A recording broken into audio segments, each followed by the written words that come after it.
Welcome to the Planning Commission meeting, Town of Richmond, for Wednesday, June 5th, 2024. We're going to open the meeting by welcoming the folks that we have here, since this is a meeting that has been called for brainstorming purposes. Maybe take that away for now so we can see who's here and the people. All right. So first of all, we have a quorum of our planning commissioners.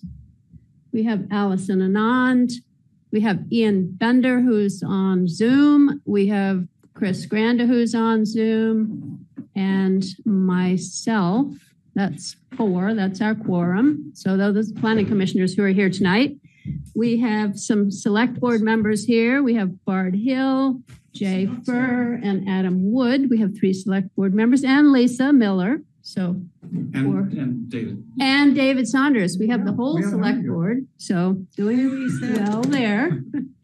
So, and we also have some public, which would be Bonnie Stewart and Rob who? We have Katie Mather also.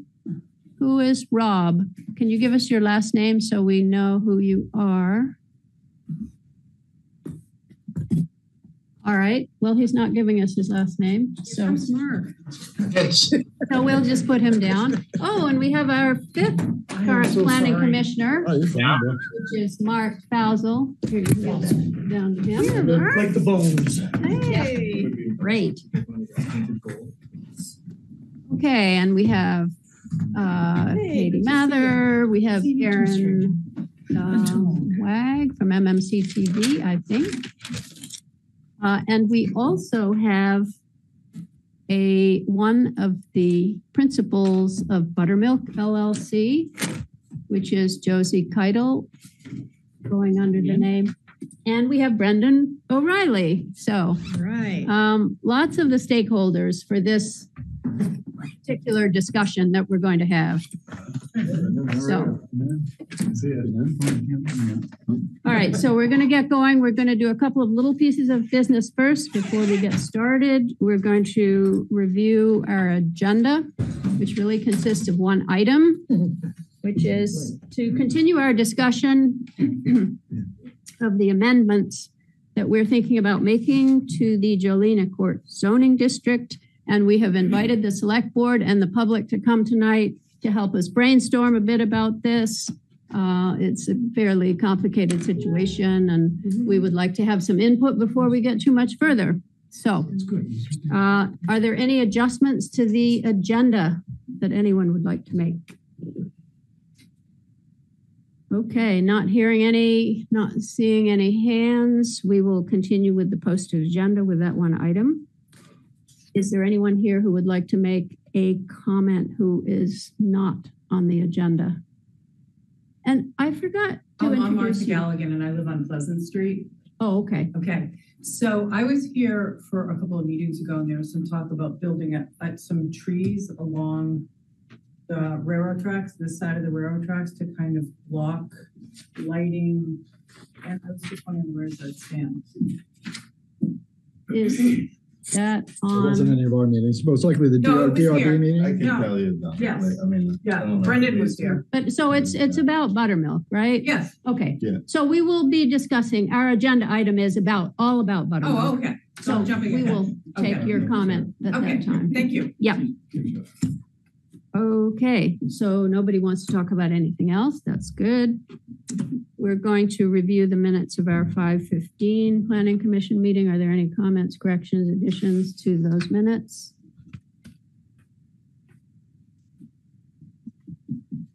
Hearing none, we'll take those minutes and accept them into the record as written. Okay, so we're going to proceed to our discussion of the Jolina Court area, any amendments that we might want to make to that district. And we have up behind Lisa's head some copies of the discussion document. If anyone here in the room would like to follow along with that. It's accidentally printed on legal size paper, but it looks really impressive, I think, on legal size paper. It's huge. So if anyone would like to have one. Want one too? I'm going to start with working off this document because I think it is a good summary of what we're doing here. So,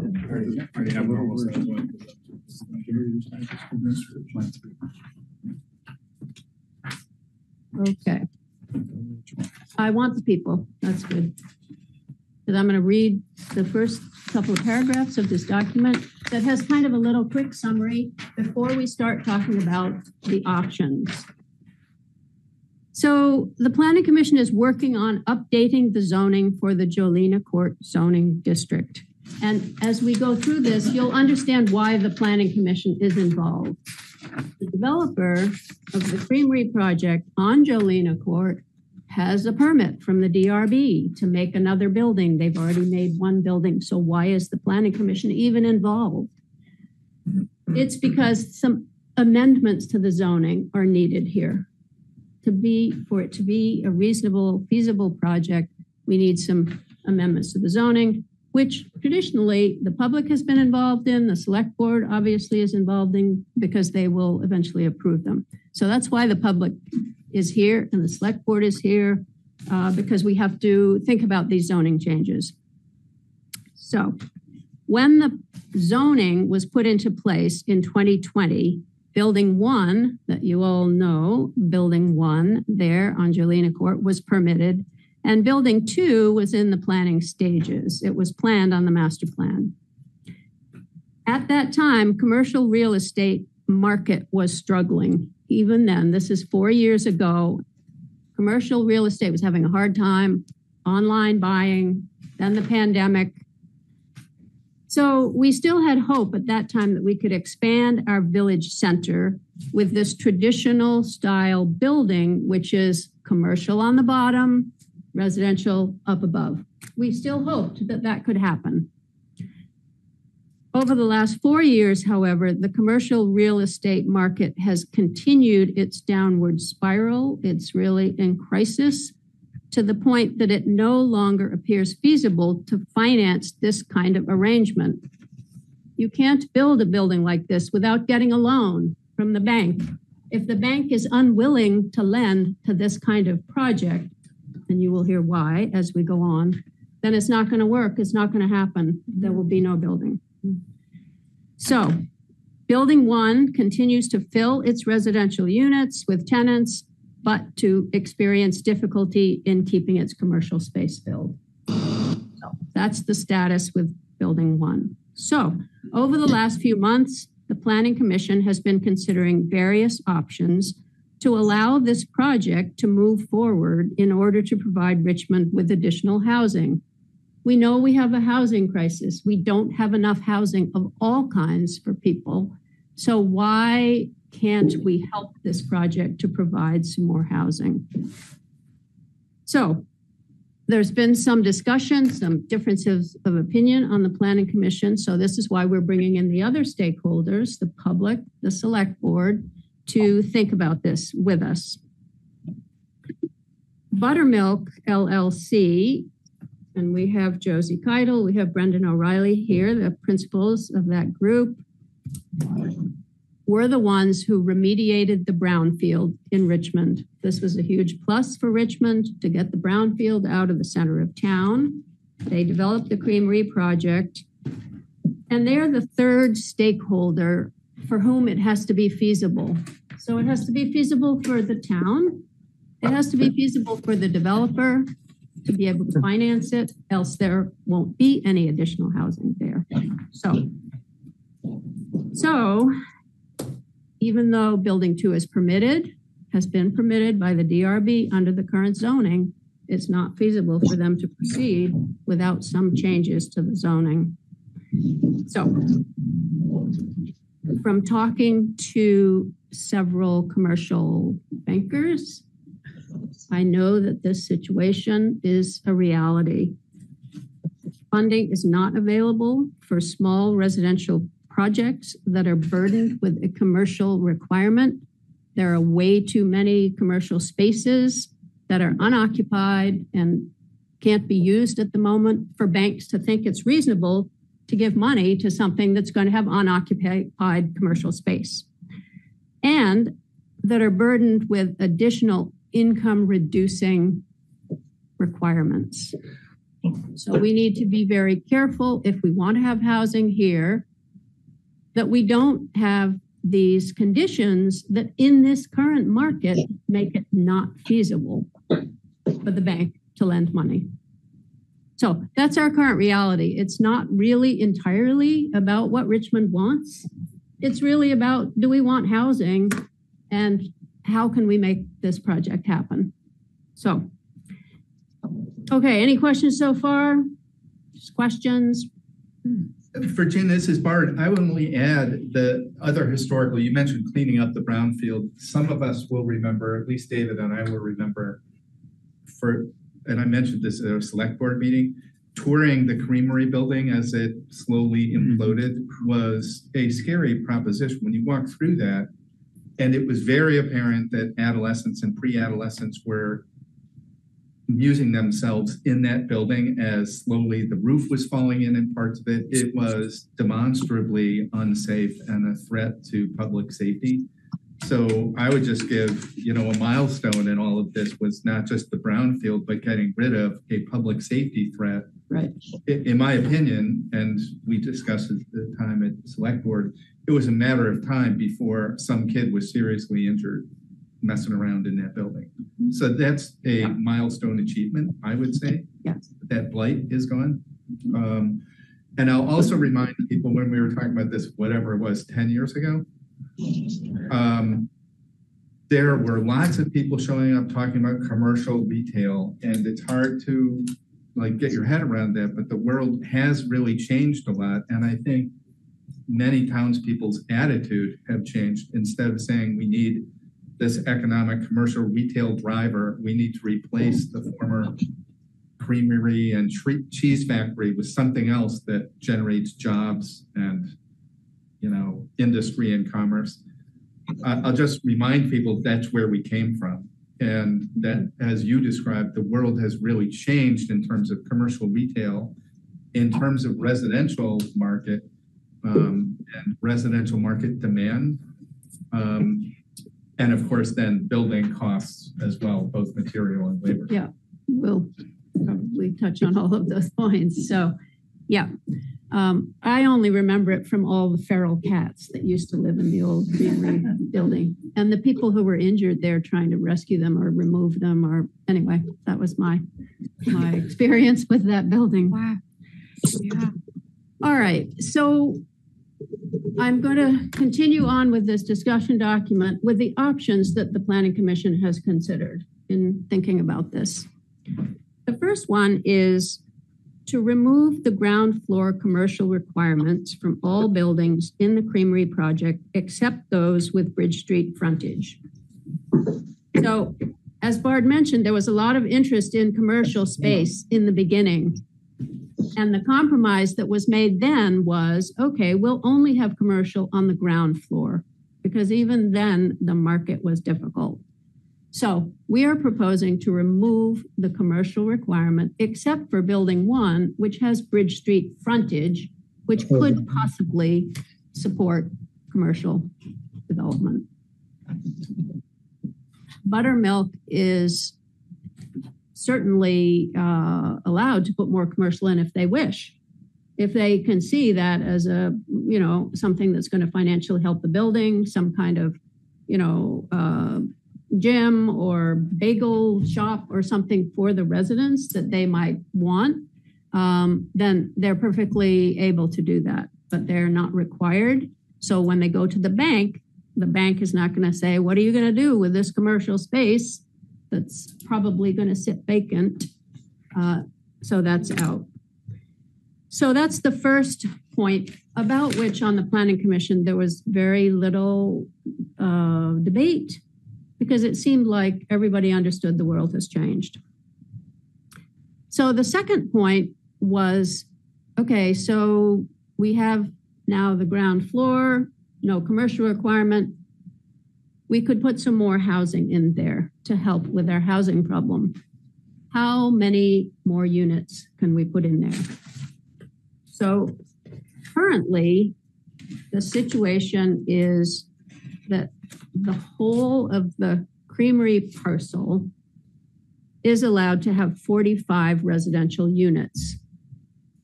They have already 14 in building 1. So this would allow them to have 31 units in building number 2.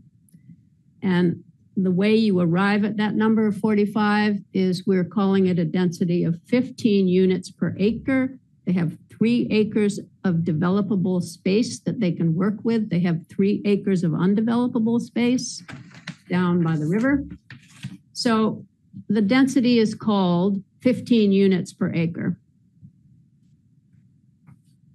So we have considered some different schemes for increasing the density.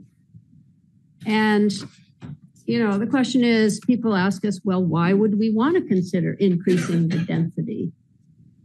The first reason is to fill up that space that used to be commercial. It is not going to be commercial, most likely, most of it. So how many units could we put in there? The second reason is we have a housing crisis. We need housing of all kinds, a diverse amount of housing, different sizes, different price ranges. It's very efficient to put more housing in an area that has municipal water and sewer. So this area has municipal water and sewer. The more units that you have in there, the more customers for the water and sewer department, which is at 30-something capacity right now in terms of hookups. So we could have more users of the water and sewer, more customers. Secondly, since Buttermilk tells us that the small units are very popular, if you have more units, they can be smaller, obviously. We don't have a lot of immigrant families who want lots of bedrooms in their apartments here. We don't have the services to support them. We don't have public transportation. There's no reason to expect that they're gonna, you know, move out here and occupy these apartments. So the micro apartments, good for, you know, students, people starting out. They're good transitional housing for people who wish to get a foothold in Richmond, maybe look for something bigger, but they're here for a year. It fills that niche of housing. So how might we go about thinking about increasing the density somewhat? We have thought of the following strategies. We could increase the density from 15 units an acre to 18 units per acre. This is a modest increase. It gives them 9 additional units. Is that enough to make a bank want to give them a loan? We don't know at this point. That would be a total of 54 units, including the units in building 1, the 14 units. So we're now talking about 54 instead of 45. That's the modest increase level. Then we also thought, how about increasing from 15 to 20 units, which gives an additional 15 units. And as we understand the designs for building 2, several of the floors had 13 units per floor. So a whole other floor, 15 units might be what would just take up that one floor. And, you know, we'll give Buttermilk a chance to talk about all this as well. We also considered increasing the density to be the same as our village downtown density. So this is the upper block of Bridge Street, and the density there is 24 units per acre. They're small, it's dense, it's a downtown area, and we thought that that would be comparable to the downtown. That would be adding to our downtown area with a zoning that matched. So those are the 3 numbers that we talked about, and we can talk about any other numbers that people want. So the other thing that could be done, we're calling that the base residential density. And what that means is this is the density, this is how many you can build, there's no strings attached, this is just the number you can build. We could also mix and match or use what we call density bonus units, which is a strategy that other towns have employed, whereby the town requires that if you want those units, you have to adhere to certain requirements. So the Planning Commission would set up the requirements. The developer could either take it or leave it, in terms of they could take these units if they wanted them, if they wanted to adhere to these requirements. And so we may or may not get additional housing. The developer may or may not be able to or interested in taking these extra units. And the ones that we thought might be possible were some aging in place apartments. In other words, they're equipped for seniors, more than just ready to be adapted, but they're actually equipped with the bars and the shower and all that kind of thing. They would not have to be rented to seniors, but they could be marketed as seniors apartments. And this is because our housing consultant that we had a couple of years ago found in the focus groups that seniors trying to downsize was a thing here, and this would give seniors an opportunity to have something that might meet their needs. It's also a one-time expense for the developer. They just have to equip it. It's not an ongoing financial drain like some of the other kinds of density bonuses, which in the bank's eyes reduces the likelihood that it's going to make the money back that the bank has lent it. So, yeah, you had a question? Just wanted to add as well that if we do allow people to downsize, we give them that opportunity. In theory, that may be adding even more housing because then they're able to sell their current dwelling places. Right. And so like a 3-bedroom house that is way too big for the one person living there, they move into a one-person apartment. Now there's a house to rent.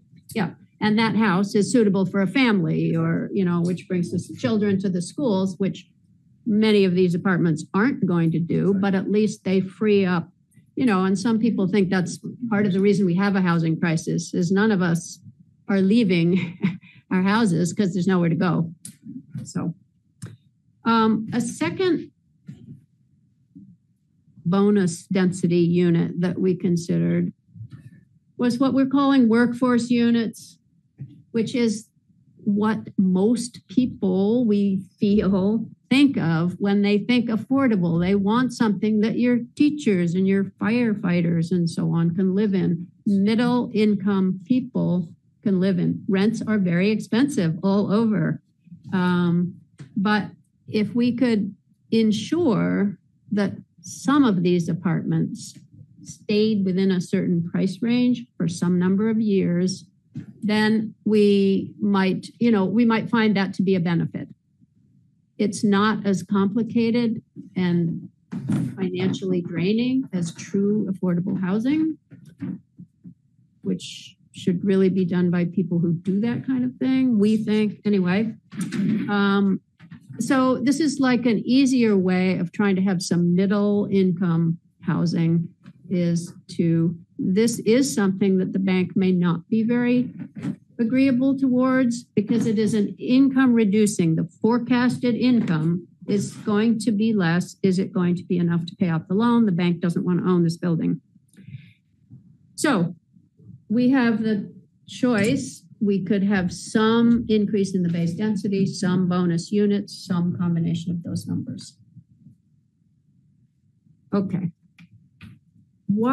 So that's why we might want to do it, to get more housing, basically, maybe to get some kinds of housing we want. Why might we not want to do it and increase the housing? beyond the 31 units that they already have for building 2. So the only 2 reasons that have really been talked about, brought up in the Planning Commission are the traffic and parking question. Do we have enough parking? Is there going to be a huge increase in traffic? That question. And then the other question that we've heard is that, I can't really speak about this because I don't understand it particularly, but it's a scale problem. Is this too big for a village downtown? What is it that makes it too big for a village downtown? So hopefully some of our guests can talk to us about this if they feel that it's not a suitable size. The building size is not projected to increase with additional units. In other words, they're going to put these additional units, if we allow them in the zoning, into where we remove the commercial space, maybe make some of them smaller to fit them all in, if that seems to be the market niche that is feasible.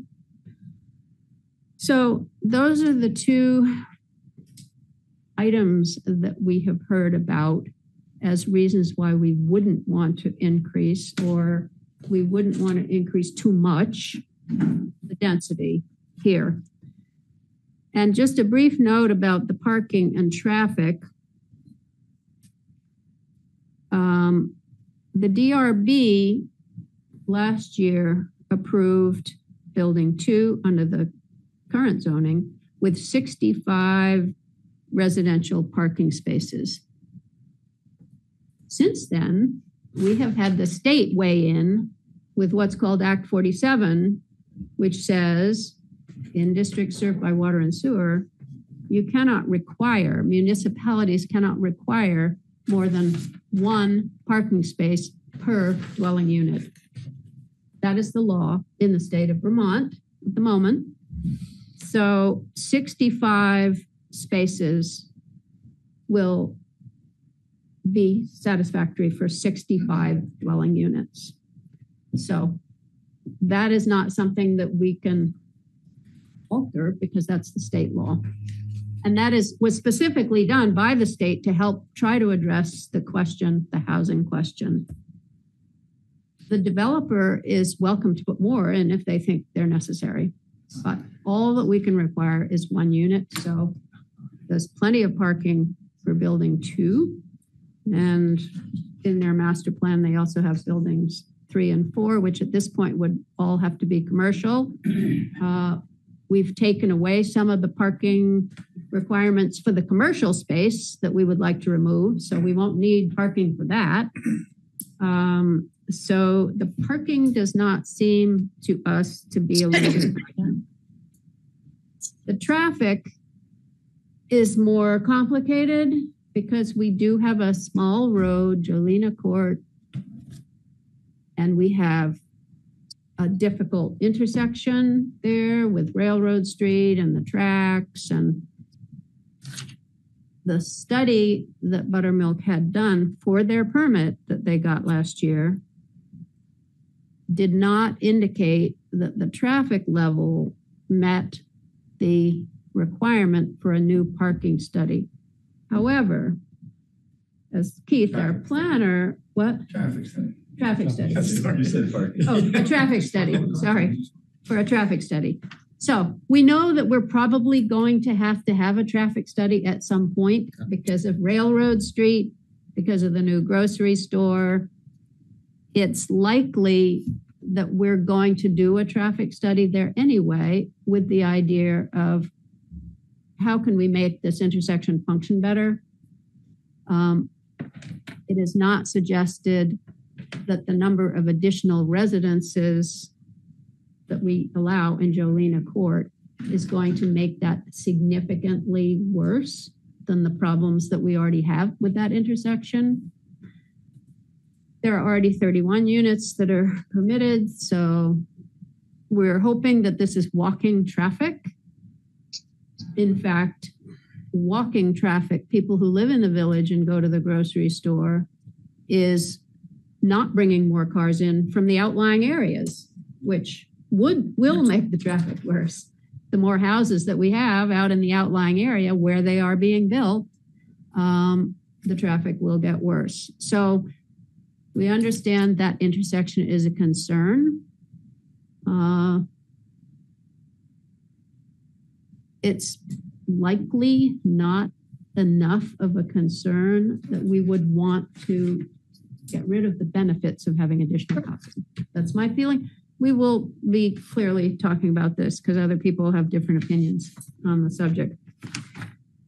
All right. So the second item, the feeling that significantly increased density somehow alters the character of the village. I have heard several times, if anyone wants to talk about this, then this is the forum for talking about it. You know, we know that we have a housing crisis. We have to put housing somewhere. We can put it out in the fields and work against climate change. We can put it in our downtown area and not work against climate change and not take away our rural character, which everybody in Richmond loves. So, you know, that's the question, where to put it, where to put the housing. So Lisa, you had a question. Yeah, well, more of a statement, Virginia. You know, in about 20 years, at the current rate of inflation, cost of running this town is going to be a little bit more than double what it is now. And if it's the same number of taxpayers, there's your multiple for your tax rate. We need people. So, yeah, and properties. For the services, the most efficient, cost-effective place to put them is where you have infrastructure already. Is not far out in the countryside where you don't have it, where you need new roads to get to. That's another road to maintain. Hard. This is just sort of a level setting question. If I have the facts right, Jolina, this is related to traffic. Jolina Court's a private road, right? Jolina Court is. So I'm not sure everybody knows that. So that's an important consideration, I think, about what the town's authority is or what that means for the road for Jolina Court. And one example of that, I don't think there's a stop sign at the end of Jolina Court, is there? I mean, I'm not sure they're obligated to have one, but I don't think there is one. At Bridge Street? Yeah. Stop sign. I think there's it might not be obvious because of the intricacies of the end of Jolina Court also being parking for Richmond Community Kitchen. I think it's kind of in a funky spot. I think it's further back and it's anyway, yeah. So, you know, this has come up. I don't want to get lost in this, but there's been a broader conversation about pedestrian safety. You may be aware there have been conversations about stop signs and stop lines. So that's something that's also relevant to this intersection about stop signs and stop lines that in the physical environment tell pedestrians and vehicle operators what to do. Yeah, and that will come up with the whole consideration of this intersection. I should mention that if you have a sidewalk on that side of Bridge Street, it will reduce the crossings of pedestrians from one side to the other. Just a comment about. Funny you should say that. Just a comment, yeah. They pretty much nixed the. Yes, I understand that it was pretty much nixed, but I'm just saying. Just saying. You know, you can put crosswalks and stuff, but the people from Jolina Court, the ones that are there, the ones that are coming, they're going to have to cross back and forth. I know. All slows down the traffic. Sorry to bring that up. Brendan. I just wanted to clarify, like our hopes for the density evolution, and just to reflect a little bit on the traditional zoning that's been at the premier. So in short, it was to hope or understand was to match the downtown density. I mean, we are in downtown. We're an infill project. It is it's within the demographic and the geography and everything. So it has evolved to be a residential development from it once industrial site, which it was purely industrial zoning. And so it seems that it would, to me, it seems like it should. And don't know why it wouldn't just match the downtown. It would be simple for us to figure out how the units are used. With the comment on traffic and stuff, obviously, once you hit certain trips, it triggers a traffic study, which it still would have traditionally. When I'm at zoning boards all the time, and it's interesting for everybody to understand what the reality is of what you're asking, because we went for years about industrial and wanted a big industry here and wanted to, that was the dream for Richmond, and then it was like commercial space and we want Google here or something. And it's like, okay, so it was, but Roger wanted, a warehouse shipping, and it's like, okay, what's the reality of that? Mm-hmm. A lot of semi trucks, a lot of truck traffic, a major influence to me as my perspective on the kind of humble walking pedestrian community of a downtown. So I'm not saying Wayne and throwing in, I'm just saying that if you ask for something, you have to really thoroughly understand. Like that, to me, this is such a much better residential site. I think the evolution has been good. Both for the state and town's needs, but for the character of the town. If it wants to be more of the residential, bucolic, country Brooklyn and Burlington community. Which it feels like if you're out in the streets tonight, there are so many young kids riding and running. Getting creamies. It's great. Creamies drive our economy. I'm sorry, Virginia, you had to make a Yes. point of clarification. The zoning regulations that keep getting referenced as a density of 24 units per acre for the village downtown district is an artifact of the fact that there was 24 units per acre for like 100 years when they built the block. The block had that density already. And it had stayed at, I was just doing a quick search. I wasn't able to find historical zoning reg to see if what it was beforehand, but it wasn't until maybe 4 or 5 years ago that we changed the zoning from whatever it was, which was I'm sure far less, up to 24 units per acre, just so that they wouldn't be out of violation with their zoning regulations and have to go in front of the DRB every time. Is that me? Is that me talking? Coming back at you. Okay, sorry. We did that so that they wouldn't have to go to the DRB every time they changed the doorknob. 24 units per acre is not something that the town and its community decided would be a good density for Richmond Village. It was an artifact of something that was already there, and we just made it legal in that specific area. And we keep making reference to it as though that's the standard for what Richmond downtown or Richmond Village zoning regulations ought to be, but it is not. Well, the planning commission did put it in place and the select board approved it. So that yes, is we the did zoning for that because it was already there. We didn't build it, say what they could do it so that they could build into it. It was already there pre-existing. Then we allowed But it. Mark, it's not the case that there's a sizable group of people in town who think the 24 units per acre in the village is a problem and thinks that we need to do something to reduce that either, right? I mean, it is what you're saying is it is what it is. And I agree, but it's also what people seem to like. And so I think the question is if that is extended to Jolina Court, what will the impact on the town be? Well, I think Okay. sorry, go ahead.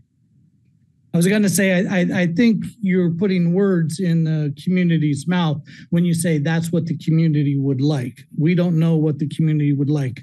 I don't know about 24 units per acre if we were to put it anywhere, let alone in Jolina Court, whether the town would be up for that. It's just everybody keeps referencing that because it's a pre-established density in the village. I just wanted to make it clear why it's a pre-established density in the village. It's not because anybody wanted it or chose to have it that way. It was already there 50 years before zoning regulations were created. Okay, thanks. Chris, did you have another point that you wanted to make? You had your hand up, but. Yeah, just two quick things. And first of all, I think thank you, Virginia. I think you did an excellent job of summarizing the situation right now. The two things that I wanted to add is that, you know, on the Planning Commission, one of the things that I've heard from people in town, you know, from a number of people in town, is that they like the town the way it is and don't want to see it change. And I appreciate that. You know, I feel the same way sometimes. But I think that, as Lisa has mentioned, what we have is a situation now where the physical appearance of the town has remained, you know, fairly static over time with some changes, and certainly the first building on Jolina Court is an example of that. But what has happened is some pretty profound changes that aren't so visible, particularly in the cost of the housing in town and who can afford to live there.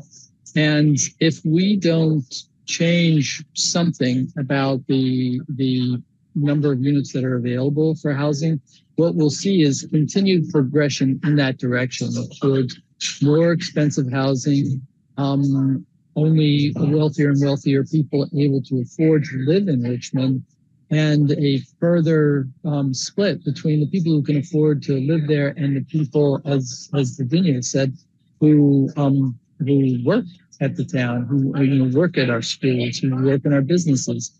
And that pattern has been repeated in communities across the country that haven't grappled with this issue effectively. So, you know, I wanted to make that point as my first item. The second item is just to mention also that to Buttermilk's credit, they have submitted an application to the Vermont Housing Finance Agency to participate in the rental revolving fund, which is one potential mechanism for achieving the kind of below market rate workforce housing that Virginia described. And I think it's whether it's through BHFA or otherwise, we have real opportunity to bring a housing that is more affordable to Richmond families and to people who would like to live there. Thank you. Great, thanks, Chris. I think we'll go to Jay next and then Gabe. Jay first. I know I'm going to have to come up because there's no microphone over those. Number of things. One, I think it makes perfect sense to remove the commercial requirement. It's not, as you've said, it's going to be impossible to get a loan when you're being required to build a building with space that won't be filled.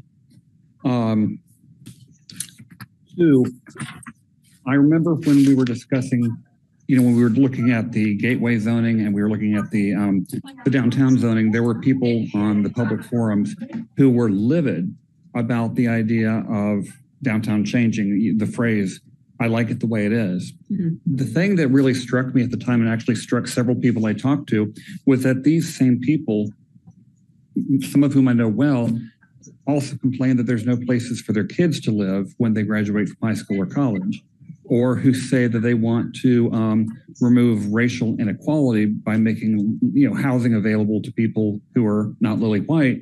And yet those same people were saying, but I don't want housing in downtown Richmond.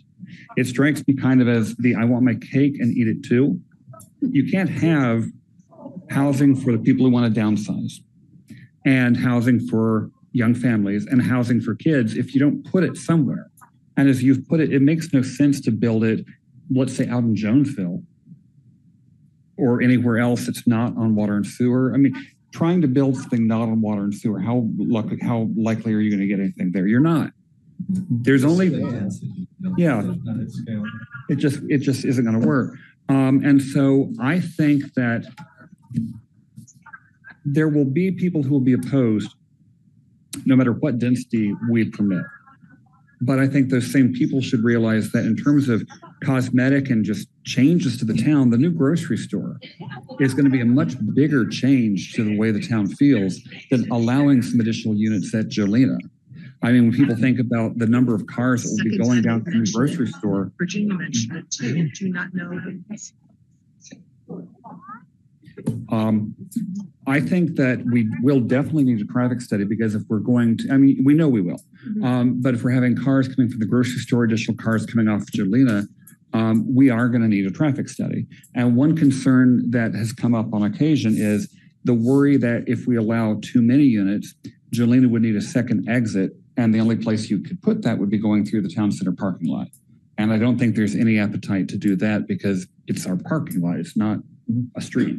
But I would absolutely support, I would vote for, if you bring a plan to the select board that says we are going to get rid of the commercial requirement, we're going to allow up to 24 units, and we are going to use density bonuses for senior and aging in place units, I would wholeheartedly support that. I understand though that, you know, affordable, we all talk about affordable, we all want affordable, but we have to realize that it's not always economically viable. You know, we think it's a great idea, but if you can't get a loan to build the building, if we can come up with a solution that allows some of those units to be perpetually affordable, that would be tremendous. That would make me very happy. I don't know if that's possible, but then I'm not a developer. But I support the proposals you've discussed tonight of increasing the density, removing the requirement for commercial, and if we can do density bonuses to facilitate the downsizing, to make houses available as people downsize to smaller units. I think it's a no-brainer. I know there will be people who will be upset because they like the town just the way it is. They want the town to be the way it was when they grew up here. But that's a lot of, I think, why people are so opposed to sidewalks. They don't want their vision of downtown changing, even if it would make the area a lot safer. Well, that ship seems to have sailed. But I appreciate the work that you guys have put in here, and I support the direction that the Planning Commission seems inclined to go.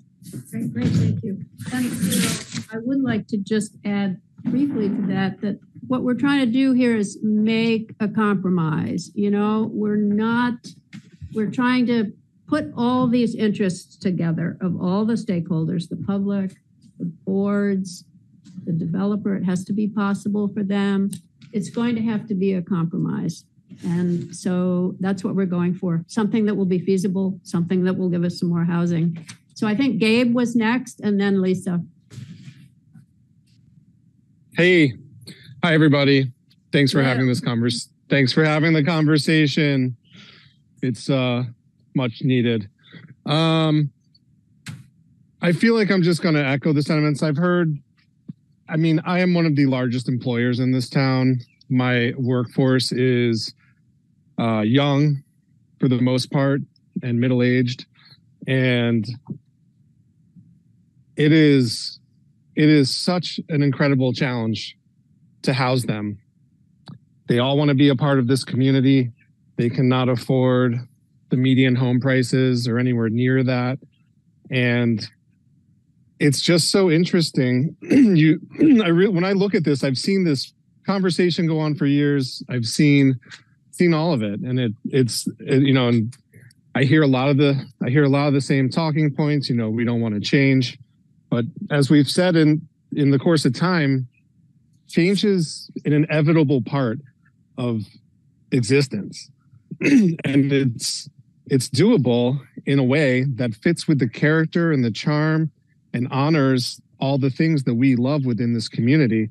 And I think it is a really responsible thing to have these conversations to really start to make inroads into the responsible thing to do, which is to create housing opportunities that respect people that are not able to afford $750,000 homes, $500,000 homes. And it creates homes for our children and for our parents and for people that can't manage the upkeep nor the expenses that come with all these things. The thing that I continue to see within this conversation and the parties involved in it, everyone here really, really shares a lot of the similar interests. The town continues to want vibrancy. They've seen that it's not coming through adhering to these commercial requirements. That's not happening. It hasn't happened for the 8 or 9 years that this has been going on, or it would have been built because it's more profitable. It's great. They just don't exist. The thing that I see is that you have a developer who has been really looking to work and partner with this town. Everyone recognizes that this is a dynamic property in a dynamic location. And there are so many ways to sculpt this to create wins for everybody. You know, Virginia mentions compromise.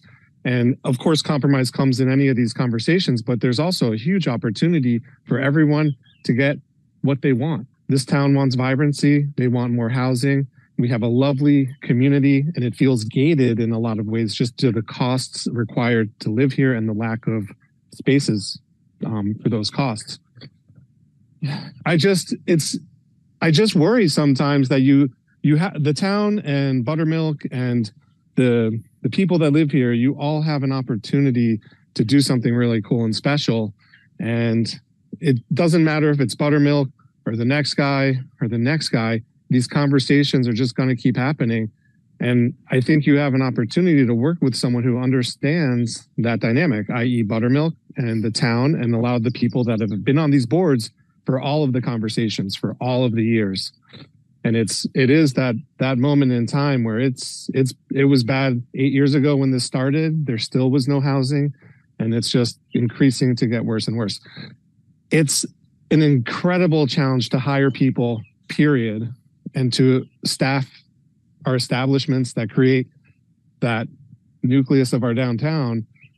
Any help would be appreciated. Right now, I have 8 rental units. I keep them all below market value, market rate. I don't charge what I could for them, and I give them all to my employees. 80% of my units are filled with my employees because I feel that is the responsible thing to do because they don't have any other options. You know, it'd be great if, as a business person, I could charge what, you know, the market commands for these places, but I just don't have that opportunity because it's just not the right thing. It's more important for me to create stable living environments at a reasonable price for my people. I get an average of 5 to 10 requests I see many people every week, all the time. Everyone is asking all the time, right in that sweet spot of these smaller, affordable places. It is a never-ending list. And even by allowing more space or more units or whatever that zoning looks like, it's still just it's gonna be a drop in the bucket. We're never gonna meet all the needs. But as a community member, it would be nice to see some movement because it's just would help, I think, so much. You know, people talk about the like in this town and what they want. I share all that. And I share that greatly. You know, the things that we do we try to support and honor the things that we love within this community.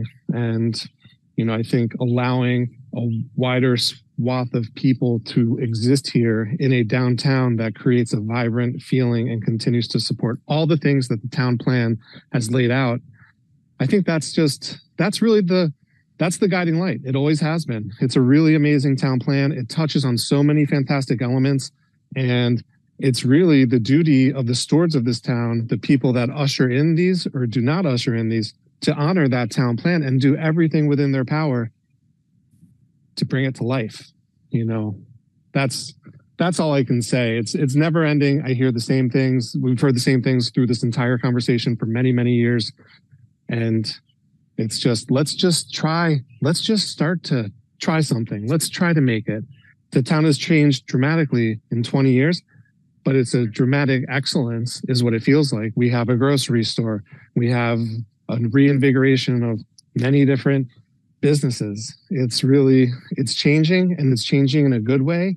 And let's just keep going down that road. People are the things that create vibrancy. So anyway, that's all I got. I just wanted to. Okay. Yep. Thanks Yep. for your comment. Yep.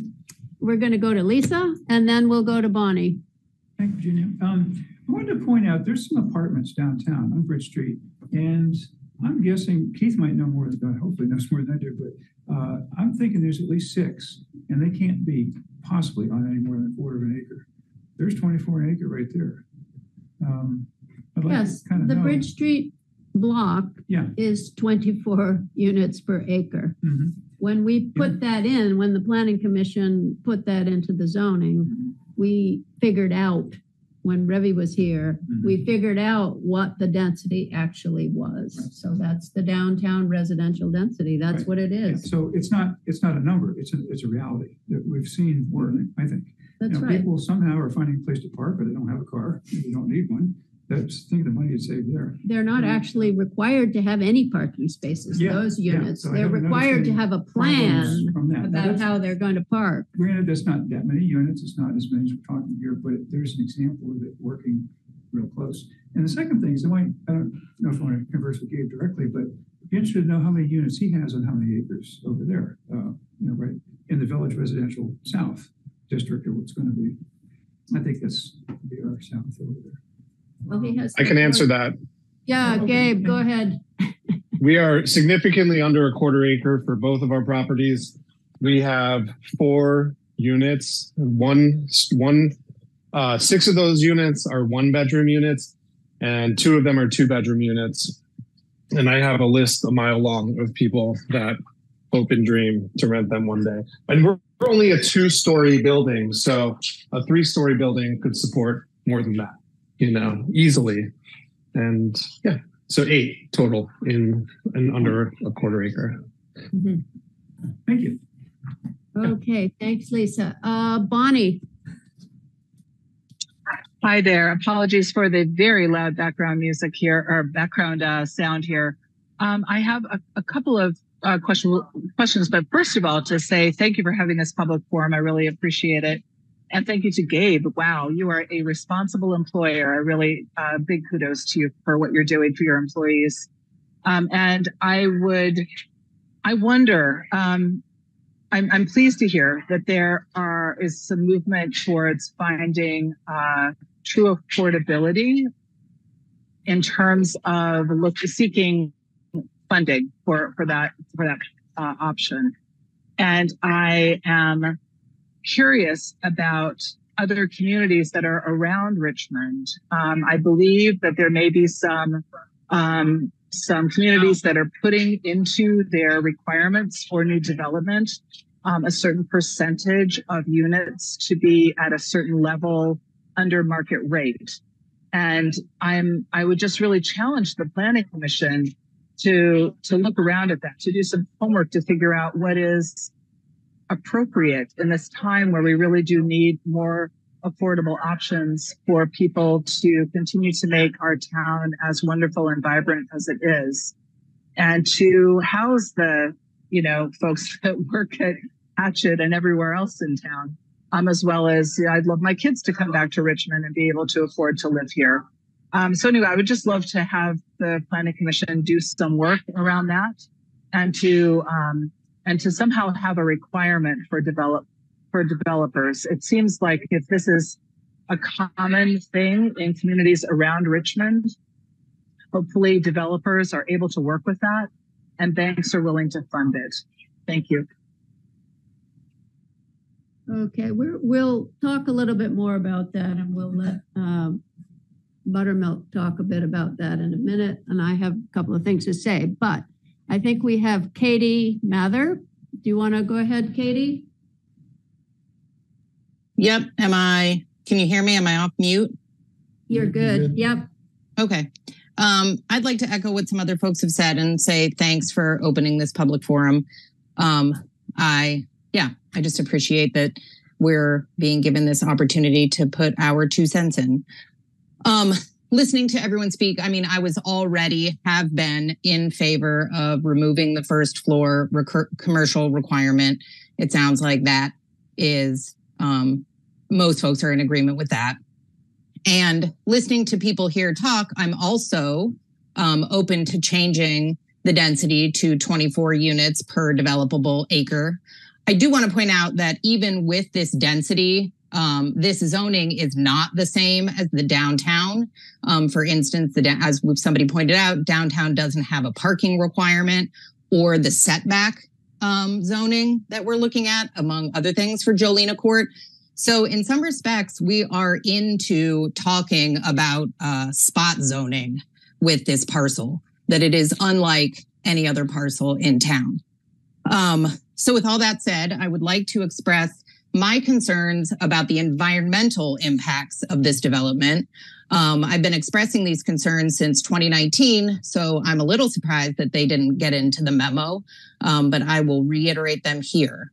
I just want to read a little section from an email from Eric Sorensen of Vermont Fish and Wildlife from January 2021 that is part of a conversation that I had with him right after I left the select board, that notes that that area is adjacent to or has on it a wetland on the property that has state significant silver maple ostrich fern floodplain forest, and that this forested wetland, the open water Oxbow wetland, and the Winooski River shoreline all provide important wildlife habitat for mink, otter, woodchuck, great blue heron, and many other species that we've all seen back there.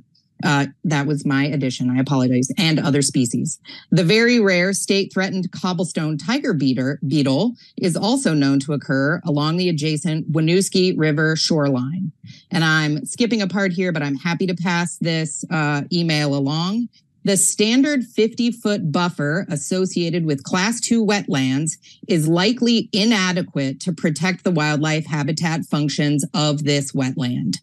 And so I realize that we are talking about building 2 and what is happening on the north side of the property, but we're also talking about compromises that can be made so we can move forward with Buttermilk's request of 24 units per developable acre.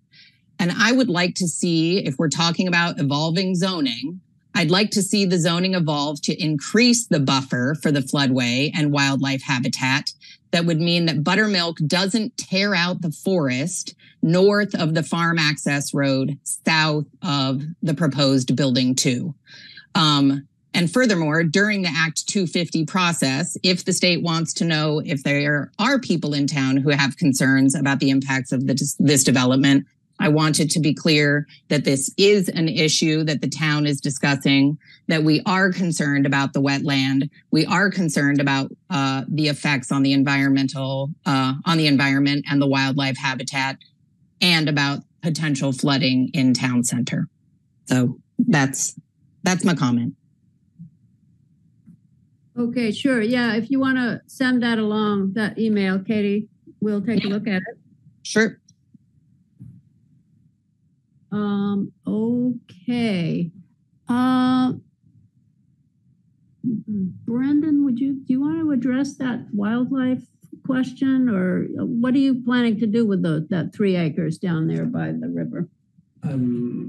Well, it was all part of the Act 250 permit. We had to meet with all the consultants, one of which was Katie is citing. I was there for every meeting, walking through it with them, understanding it is absolutely a great wildlife area. Any riparian zones throughout everywhere in the state they do set wetland buffers. Of course, could they be bigger? They could be. Can they be smaller? So you're allowed, the developers can buy and purchase wetland buffer from the state and offset things. And so we just tried to be as sensitive as possible to it. And there's no proposed development in the wetland.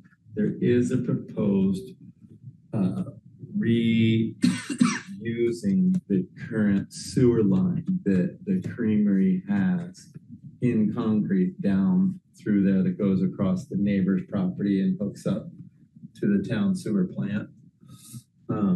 It used to, traditionally it went into the Winooski River, and so then it got better and they built the sewer plant, and then they went to the sewer plant, which was a great evolution of sewage treatment. And so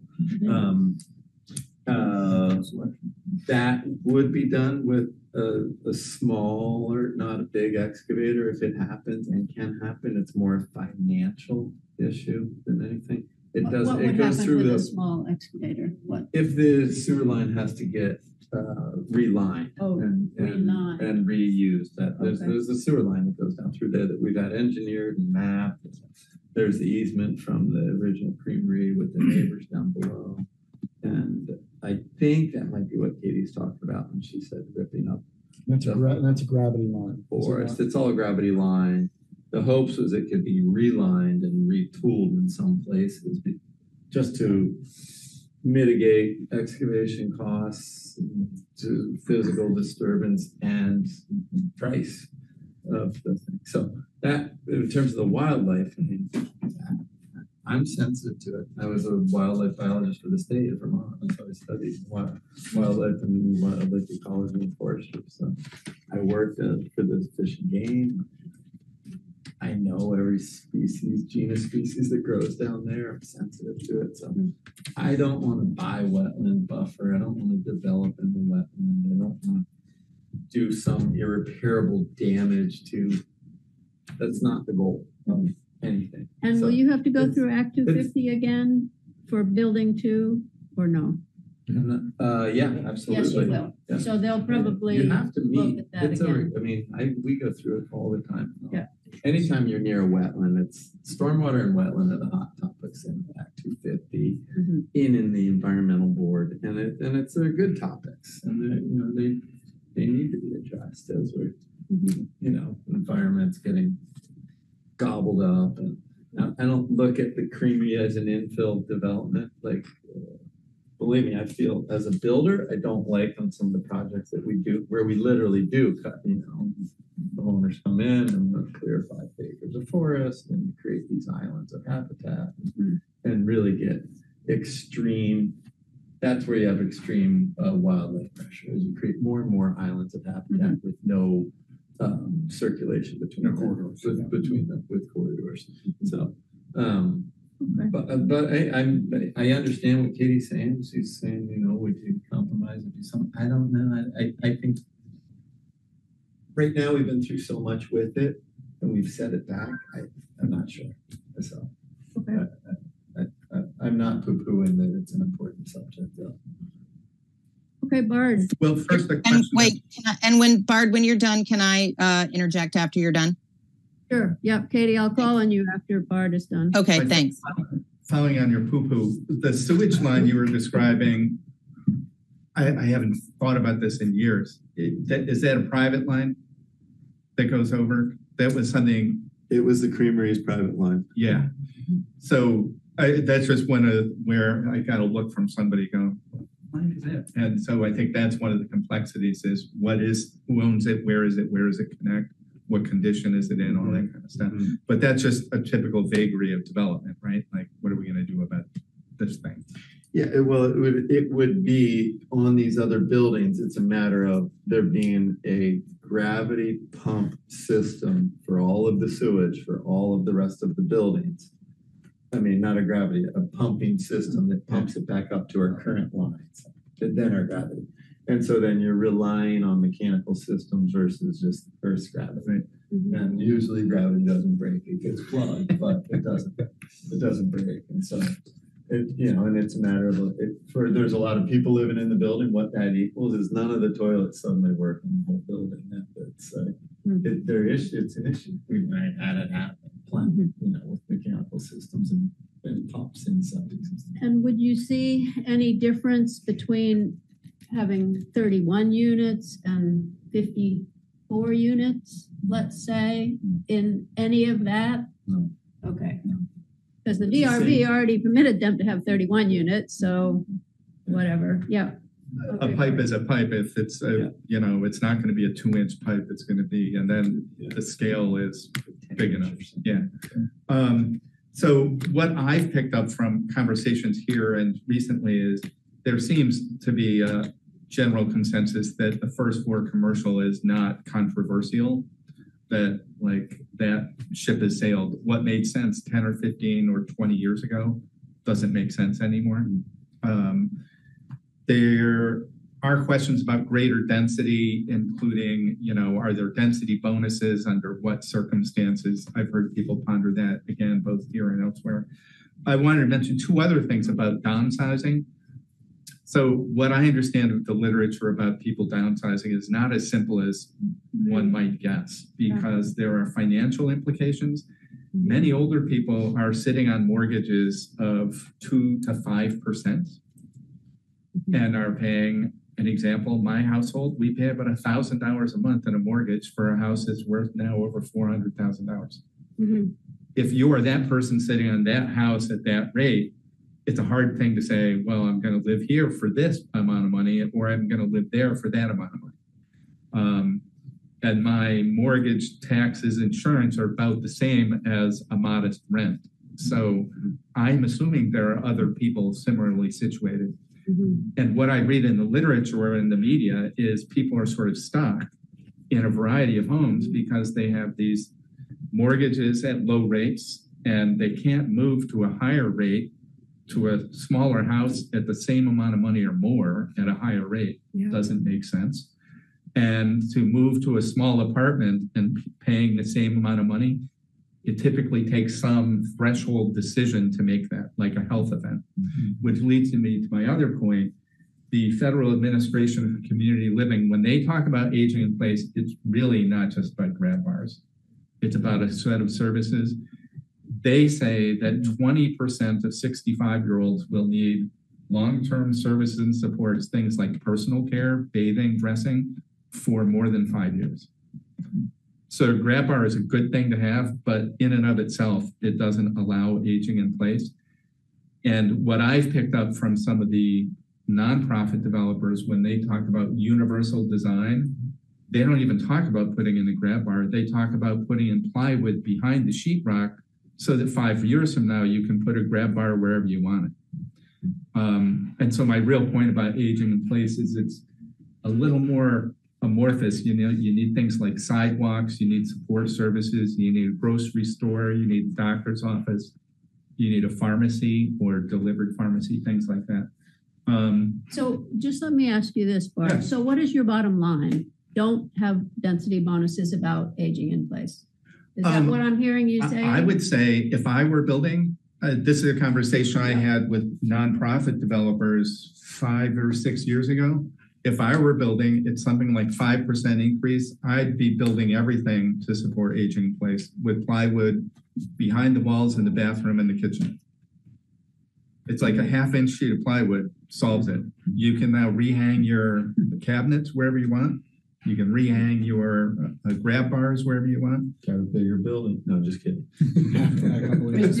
And so it is a marginal price increase, but that's like now, like It's negligible for it's the number of units that you're doing. So anyway, So you that's would what I would put recommend. that in as a density bonus kind of unit, equipping them or adaptable, making them adaptable.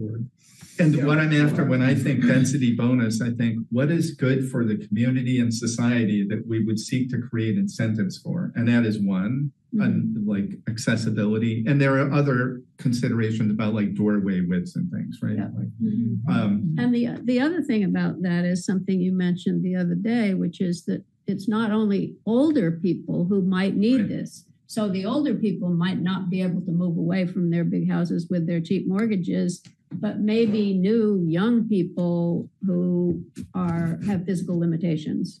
So maybe that's what those are for. there are people in this town who use wheelchairs every day because they have to. And it's pretty tough to find a place to live that's accessible where you can get out and go anywhere.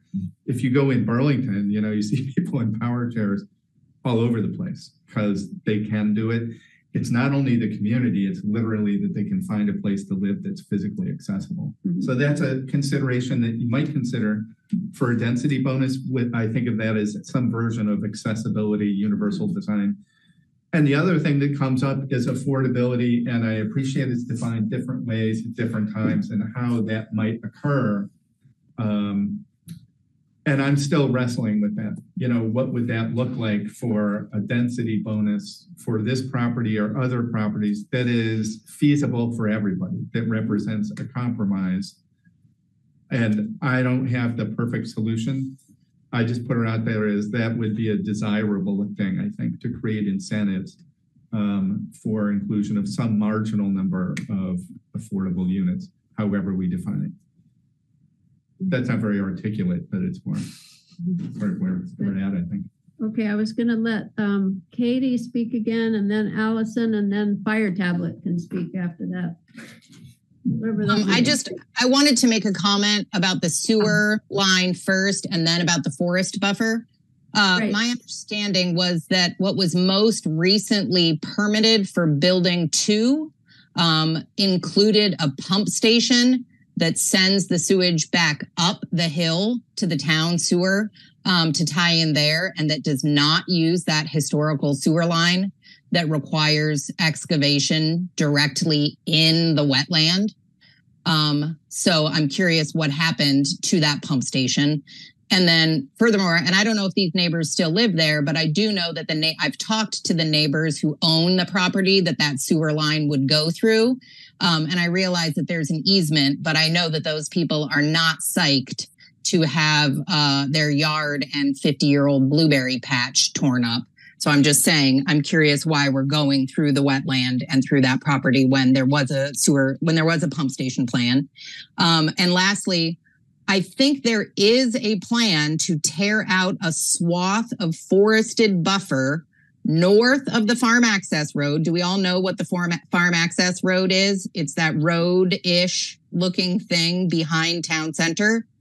And directly north of that is a swath of forest that is part of developable acreage. So, and there has historically been a plan to tear that forest buffer out.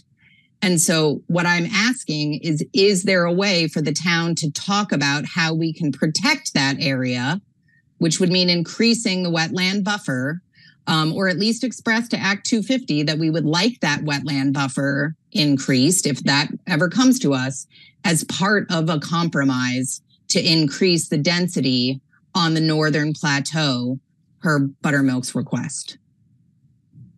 So, Brendan, is there any plan associated with building 2 to do something with this woods that she's talking about? Well, nothing with the woods. I don't know actually what Kate said. You keep saying buffer. There's no buffer impact on any of the master plan development. There's just to clarify, there's 0 buffer impact. Everything is outside of the buffer, including the stormwater treatment is outside of the buffer. And we weren't proposing or going through the permitting for the sewer line without trying to we TV'd the line 6 years ago. I've been in long discussions with the neighbors about, mitigating disturbance and trying to do the no dig pipe reline system if we can, which is also way more affordable. And so it's just a complicated issue. But the pump station is what you were approved. Yeah, 100%. That's in there. That's July of 2023. Right now, the only way that you move ahead with the current permitting is with the pump station. Okay. All right. So yeah, we can think about that more. Allison. Well, thank you, everybody. I've heard some really interesting things tonight, and I've got my own thoughts too. I'm an 8th generation Vermonter, and have a long history of relatives all over the state. And I just want to point out that I think that Richmond is very unique. It's very special. There are a whole bunch of places in Vermont that are very rural, that have beautiful views and all that. And there's a whole bunch of places that have conveniences in cities or near cities, or, like near Burlington. But there's no place quite like Richmond, because we have all of that. We have the beauty of the landscape around us. And I'm fond of saying that God zoned Richmond, because what do we got? We've got the Winooski River, the floodplain, and steep slopes. That's it. And efforts to make it something different, I think, haven't really worked out too well. And I just think that it's because of our location so near Burlington, we have so many of the advantages of being able to get to stores and shoppings and concerts and whatever we want to go to very easily. And yet we can come home and enjoy a beautiful backyard. You just don't find that anyplace. So we should be really careful with how we treat this town and how we treat our properties, I think. Something else you mentioned about the mortgages. I'm one of those old timers that has a 4% mortgage. I'm not trading that for a darn thing. No, you are right. You can't, I mean, I can't go get a new mortgage on a new place that's dinky somewhere and come out any better than where I am with my mortgage on my property. And I notice I love to watch This Old House. That's one of my favorite shows. And one of the things that I adore about it recently is that they're talking about this multi-generational renovations of houses. You know, of course, they've got an unlimited budget, but they take some of these big old houses and they're making them into multi-generational homes, which take care of the needs of children, the middle generation, and the older generation as well. And I think that that's another idea that we might consider, especially for those people who have an older mortgage that they don't want to give up, but they want to do something to include the younger generation. There's all kinds of creativity that we could do. And I don't think that we should feel any kind of pressure to just act like all the other towns around. I guess I'll stop with that. All right. That's good. Thank you. Fire tablet. Yes, this is Julie Escholtz. Sorry, I couldn't figure out how to put my name on my fire tablet. But my question is about that sewer line. And since I wrote the question out, some of the question has been answered that currently, so I'm understanding that it's permitted to have a pump station, to have sewer and water go back through their existing lines. I guess my question has evolved to if Buttermilk is going to have to go through re-permitting for these changes, are they planning on going through my parents, Sharon and Wendell Dwyer's backyard in that old sewer line? Is that going to be part of what they're going to be asking in that permit?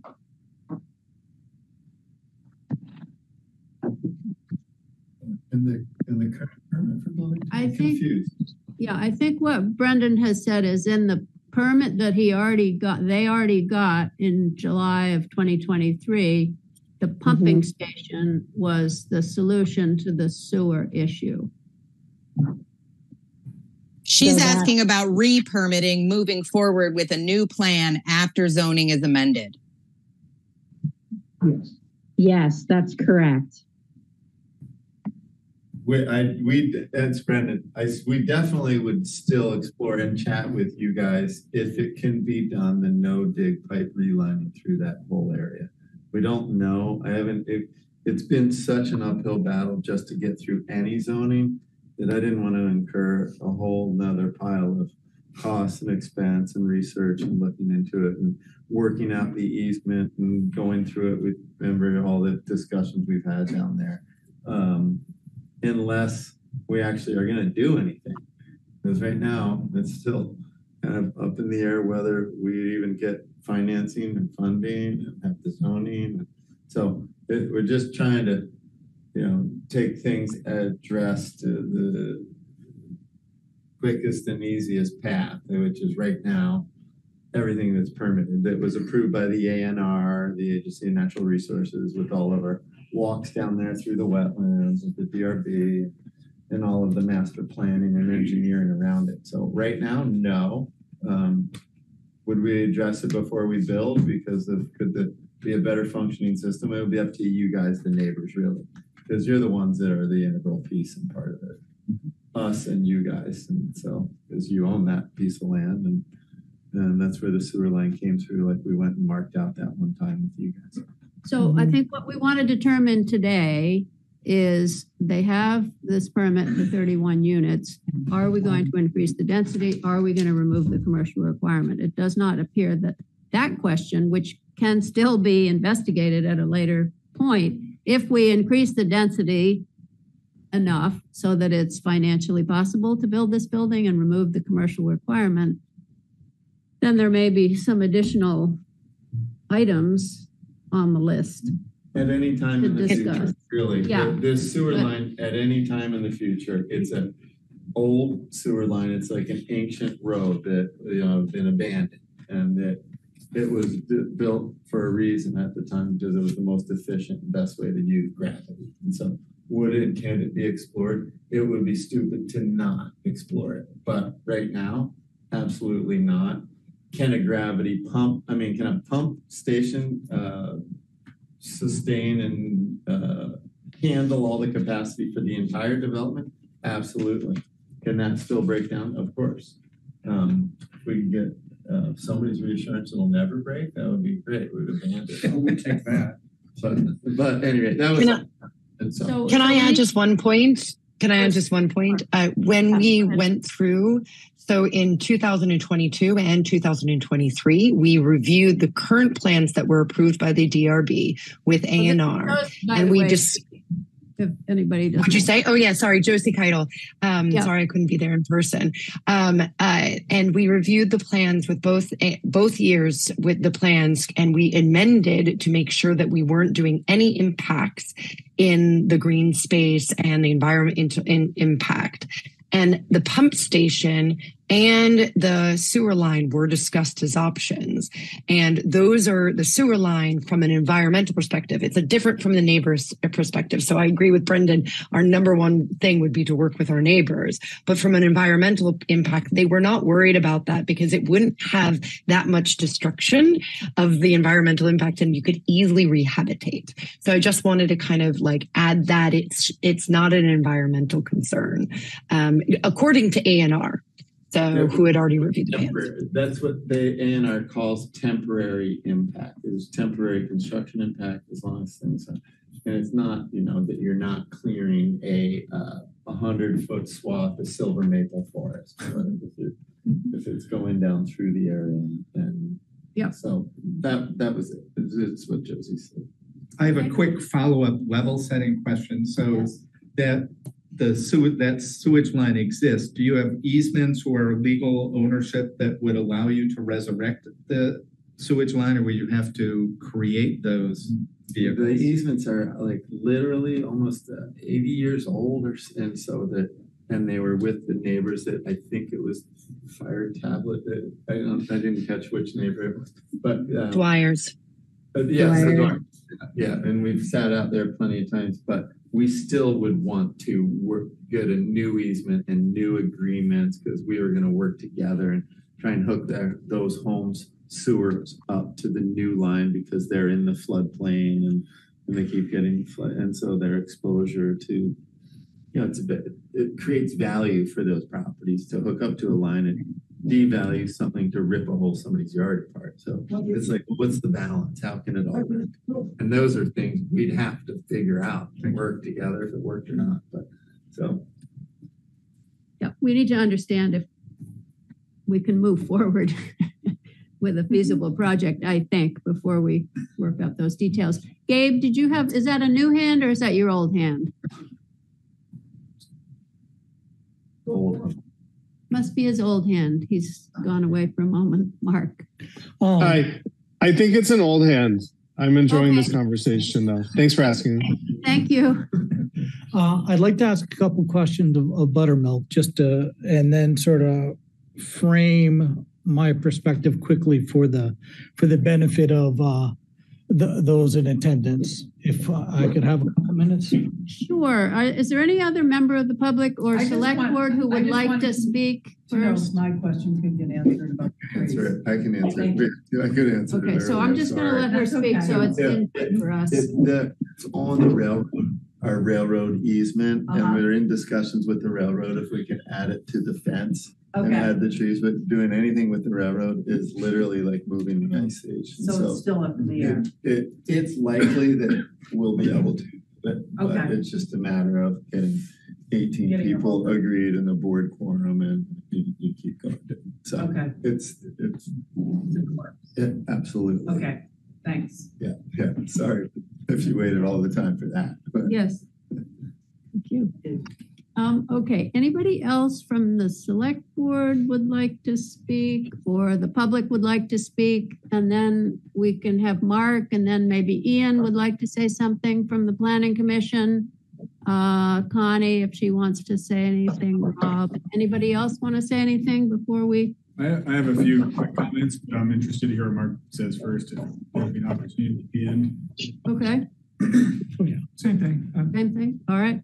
Virginia, I had one more comment. This is Katie Mather. Okay.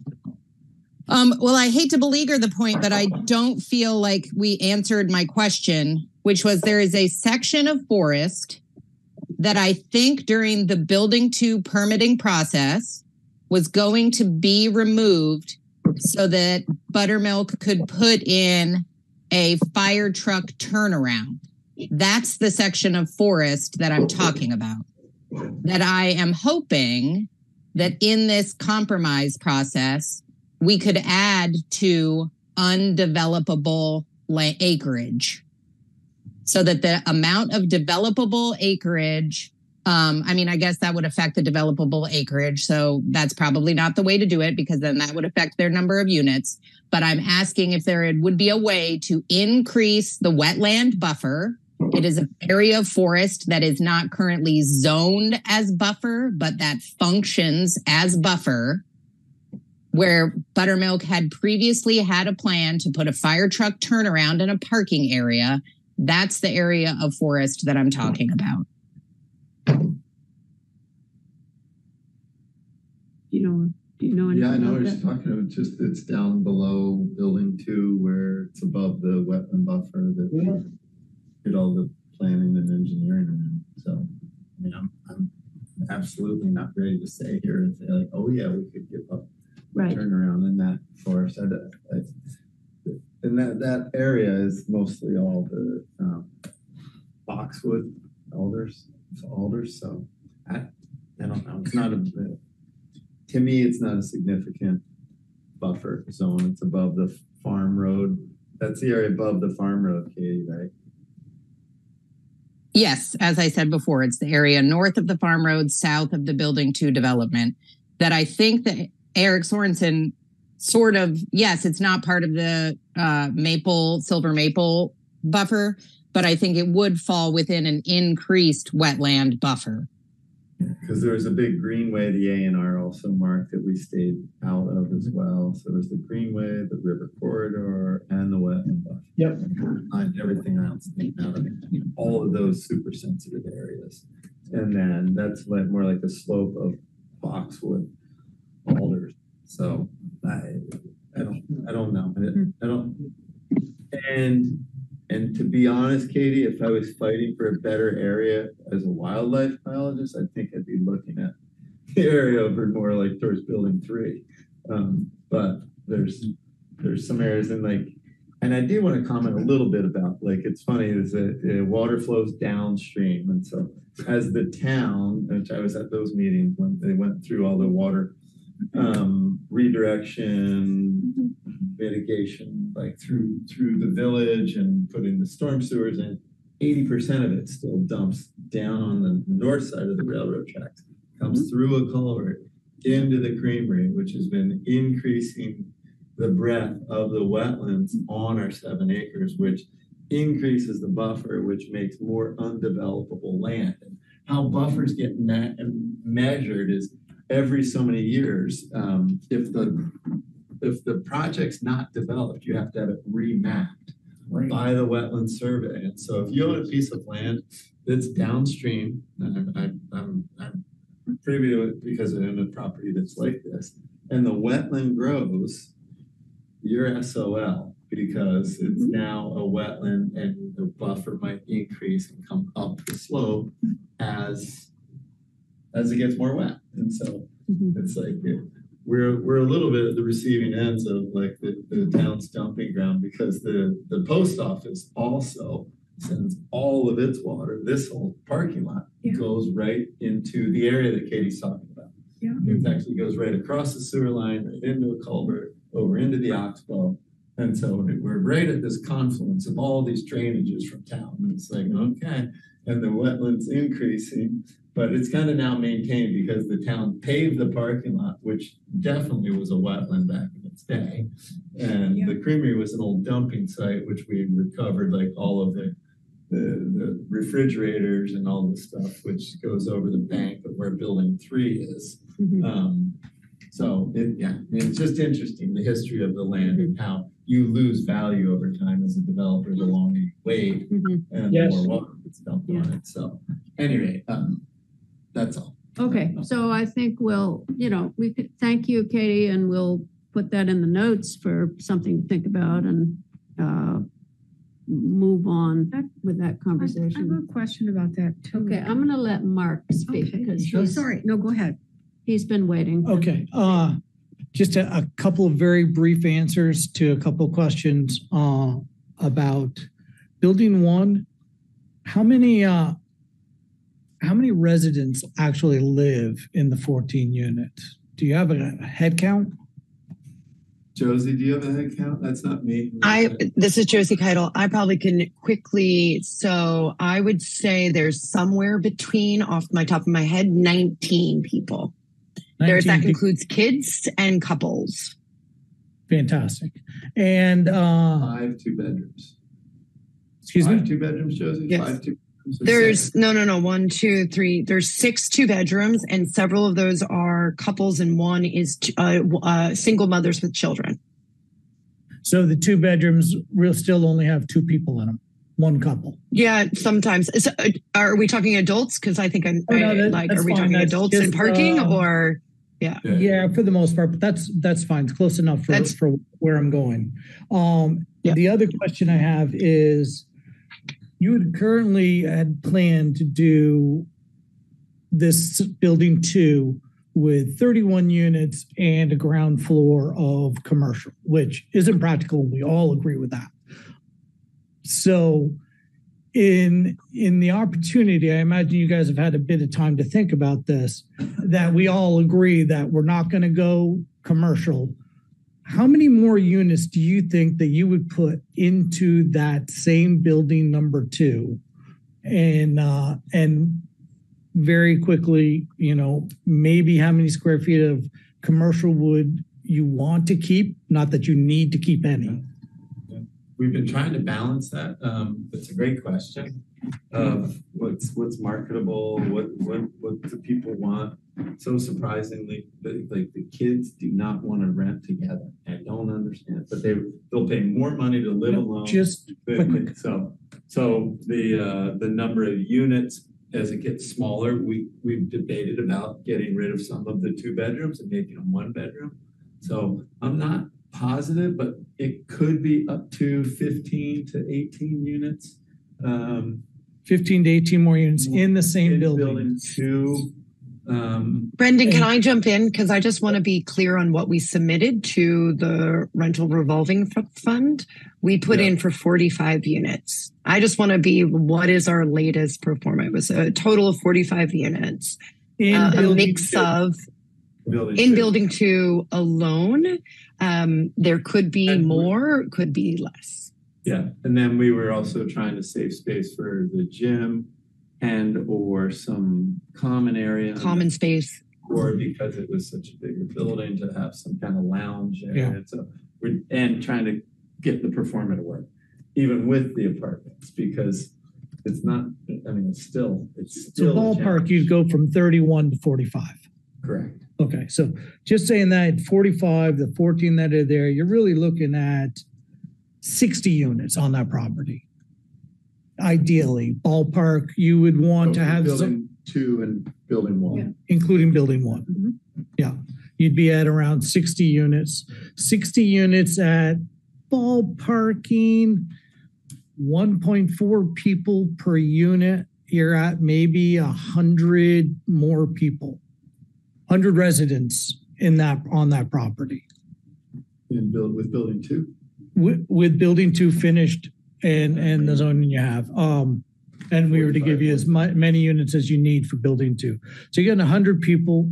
Just quickly, that's what, 2% of Richmond's population. Additionally, we'll be adding. So, I mean, as far as our contribution to the housing issues in Vermont, that's a pretty significant one, increasing our population by 2% with one property. Just wanted to make that a point for really the audience here to mull over, because ultimately they'll be the ones who are making the big decisions. But the points I wanted to just quickly make besides that is right now the intersection doesn't require a traffic study according to our current zoning because of the count. And theoretically, even with these 60 units on that property, our current zoning, which isn't very, I believe, aggressive for traffic study requirements, won't be required. So there won't be really any assessment of the complications at that intersection until anything happens on Railroad Street. What's going to happen on Railroad Street? I don't know. Somebody was saying that they're putting in a store. So there's going to be a store built down the road. The new grocery store. Yeah. It's also going to be on Railroad Street. Developed. So a newer and bigger grocery store on Railroad Street. A whole lot of nice impermeable surface. But which is awesome. I'm just trying to make a quick. I'm trying to figure that one out. it's that project, last I knew, was on the shelf. For at least it's still on the shelf, but it's probably going to happen. Maybe those the current store will get turned into apartments or whatever. I guess my point is that it's not going to be far before the next threshold is hit where that intersection is going to have to require some kind of rework for any development to happen on Railroad Street. And if everything gets done on Jolina Court and is through the books, there's not going to be any impetus on them now, unless we decide to do something to help offset those costs, all the development costs of possibly a traffic light or studies, some sort of traffic mitigation is going to have an impact at that intersection with the very next step of development on Railroad Street. So if we're good with dumping it all on the Railroad Street folks, that's good too. That's your decision. It's our decision all together, but ultimately it's gonna come to you guys. So with the extra 100 people on that property, I would say, I don't know how many of them, especially if they're one bedrooms, are going to be adults, couples. I think with 100 people. What do you mean 45 units? I'm talking about the 45 units at 1.4 people per unit. He's building 1 and building 2. Yeah, both buildings. I'm saying adding all the people together that are going so you'll have 100 people. Probably it's a lot less burden than commercial. Oh, hold on a second. Okay. Sorry, I'm trying to put my hand up. 90, that's roughly 90 cars. I'm ballparking again, but 90 cars with zoning requirements for 60 parking spaces, which means that 30 cars don't have to have parking on that property, and therefore their only other options for parking would be in the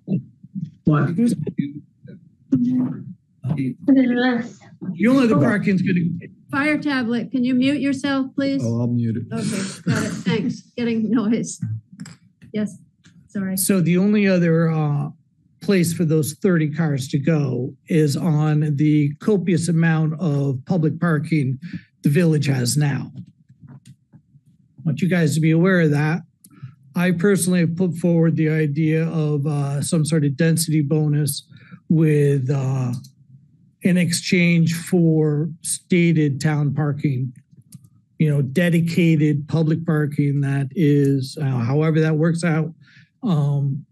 It hasn't been well received, but I think it's a very real consideration if you're taking 30 more additional vehicles and putting them somewhere in the village. If you don't have to make parking for it, maybe you'll make parking for it. maybe you won't. You don't have to. It's not your responsibility. It's going to become the town's responsibility unless we make stipulations that one, cover the 30 parking spots. Plus, it wouldn't hurt to have a little extra parking anyways. Right now, we're allowed to, the Blue Seal Feeds doesn't have any public parking. Fortunately, you nixed the sidewalk, which saved a couple of spots. But other than that, that's still not enough for that building. That building is basically a postage stamp lot, and therefore doesn't have any parking whatsoever. So they could be impacted. Right now, there's excess parking, it's excess space. So they're able to, through the kindness of Buttermilk, be able to park there. But when push comes to shove, and there's now a limitation, where are they going to go? So I just want you guys to think about that. And right now I know it's Act 250, which is awesome. So there is a lot of regulation that the town doesn't address, like stormwater, but stormwater is a real concern. We hope to have some sort of movement on that on a town level basis for folks that don't fall under Act 250. But those are my concerns. I just want to make sure that you guys heard them firsthand. Thank you. Did you want to say something, Adam? Well, you always defer. I like listening to everyone. Yeah, I like listening to everyone else first. I keep learning a bunch every time I'm listening. So. Okay, Jay. Yeah. I have a question. Yes. When we're talking, well, we don't necessarily know that many units. Oh, hey, Suzanne. Would some of the people who might be living there might already be residents of Richmond? We don't know that it would be a net new 100 or so people. It could be people who are currently living in their parents' attic or basement who would then move out.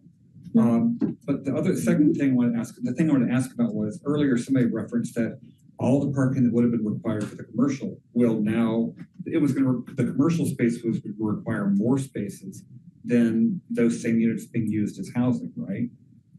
There was a parking comparison done by Revy, maybe CCRPC, that compared the parking that would be needed by ta-da!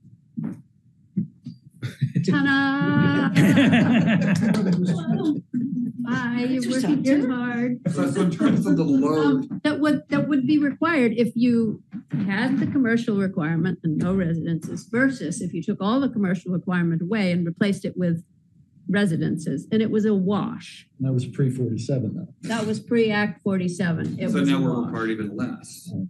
Yeah. So if we took but the commercial would the commercial have changed in Act 47? No. Okay, so it sounds to me like it was a wash, but now that there's only one space required per unit, it would actually come out in our favor, kind of, if you would, right? No, there'd be less spaces will be required. Less spaces, yeah. Okay, there'd be fewer spaces required, right? But if we're saying we don't need all these commercial spaces, but we need this many residential spaces, is the number of residential spaces we need less than or equal to, due to Act 47, the number of spaces we would have needed for commercial? Less. That's my point. It would be less. I think it also depends on what the use is also. Right, but that's my point is, if we were going to have, and you've got a valid point, but if we were going to have this many commercial spaces required, now we only need this many, and we would have needed this many, but then Act 47 came in, the load is going to be less than if we said, keep it commercial. So ultimately there will be less parking spaces on that lot. And even less now that Act 47. There's room for more. There's room for more. There's room for more spaces. It's a great commodity there that we have, kind of, in a sense, right? Because it's equal to the entire public parking spaces that the town of Richmond has, which the Creamery has, if it were built out with the buildings and all the parking. With their master development plan. As a density bonus for parking spaces not otherwise and required. Maybe because Act 47, I'm not saying no. I think, plenty of people park there all the time. We don't police it. I welcome it. We have tons of parking. They use it for riding and shopping. Yeah, I think you had 176 parking spaces in your master development plan, which we're also trying to get rid of. But anyway, you may still be under the master development plan. So there's plenty of room for building 2 parking if it is needed. But we do not want to be accused of trying to subvert Act 47 either. So we can only require you to have this many. And if we say, well, we're actually going to also require you have these other ones over here. Well, legally dubious. What Mark seemed to be saying, and Dubious. Mark, correct me if I'm wrong, is that where we're going to be having all these people, there's not enough parking for it. Where are they going to go? Yeah. It sounds like there would be a place for them to go. Does it? It also strikes me that we're talking about the sample size of this building with, what do you say, 6 2-bedroom units? Josie? Of the 14. So that 1.4 is based on X number of 2-bedroom units. Increasing the density allows less 2-bedroom units, so that number would likely go down, but the number of required spaces would still stay constant relative to units. So the math kind of works out that we could be decreasing the discrepancy by increasing density between required parking and actual needed parking. With the knowledge that the increased density is going to be smaller units. Exactly. Yeah. So if we go to more 1-bedrooms, which seem to be more popular, the parking requirement per 1-bedroom is the same, but the number of people likely to have 2 cars in that For 1-bedroom studios. or studios might. Yeah. Yeah. I mean, So- it's probably minimal. We're probably not going to bring them the theoretical maximum needed cars to the required parking. We're not going to make them equal, but increasing the density doesn't necessarily drive those 2 numbers further apart. It might actually bring them closer together. Mhm. And that was another reason that I listed on that discussion document for going a little higher with the density is if you're using the same size building, those are going to have to be smaller, right? So you may have 1 resident. As you said, fewer 2-car. So anyway, you know, the planning advice all over is to require less parking. So this is part of our transition to becoming a walkable society is to require less parking. We have had huge amounts of parking always required, and any planning literature you read talks about the fact that we need to not require all this parking. Yes, Bard. But to points that made earlier, Yes. that's a theoretical requirement. If you look at what we actually have, so much of our development has nothing. Mhm. So we're taking away a requirement that was never imposed on any of the current property owners. I mean, essentially. Except for the village downtown is the only one that didn't have a parking requirement. And where do they all park? Well, so when I'm On- just looking on at the world we parking live in lots that today, The community pays there's for. not a whole lot of parking. You have to go look for it. It's behind the church. It's a volunteer green. It's outside of this building. There's the railroad creamery. street kind of. There's the funky creamery. area. As you said, you're not And the allowed to- creamery. Yeah. I mean, They're there and all the time. like even Route 2, where you could park, people don't frequently park there. And the parking is really limited. If you've seen the latest lines, and I see people driving around here. In New York City, it would be rock star parking. I'm 50 yards from something. But here it seems like people want to be 10 yards, you know? That's just human So nature. we do have a parking challenge, and every summer we've run into this, like people are parked everywhere. So I don't know where that leaves us with the creamery, but I think Mark's point was, is there an opportunity for the creamery to help solve if there's space for parking, to have a designated parking space for people who might be going to a Bridge Street business? And what's your bottom line feeling about that?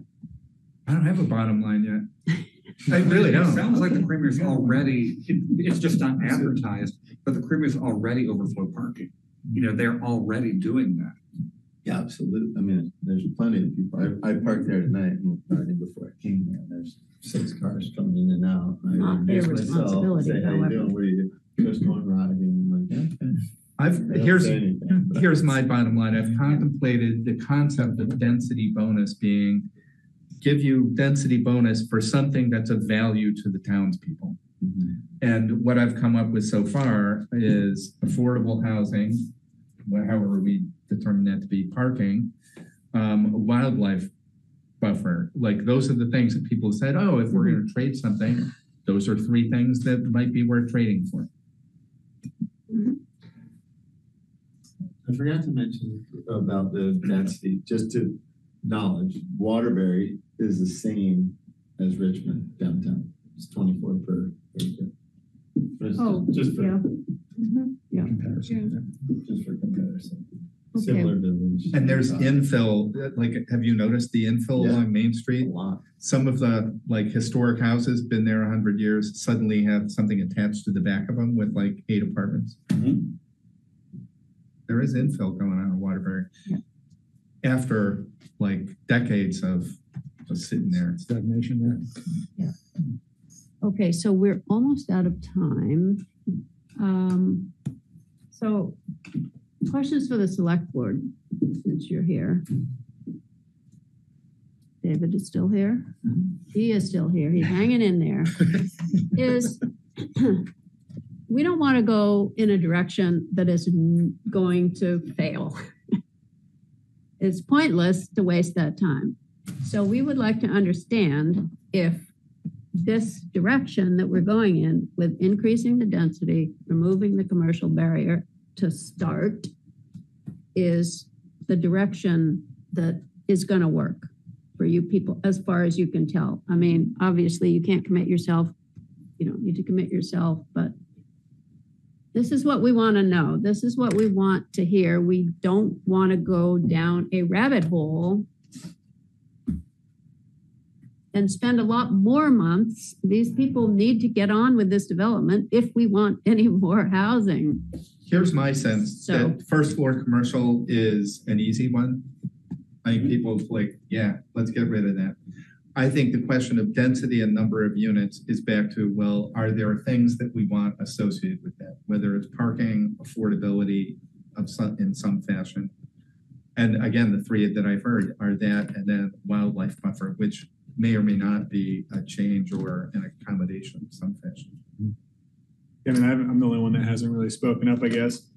So, Please, I think broadly, first floor commercial is obvious thing to nix. Increasing the density seems obvious to me of some magnitude. I think Mark's concern is legitimate. Obviously, we can't legally require more than one parking spot, but if there were to be a situation where that would start to spill over, that could be, I wouldn't say catastrophic, but that could be a real headache that we would have to be back dealing with. So either some parking density bonus or a requirement that satisfies Act 47 where there is a plan to deal with said situation versus requiring the parking spots.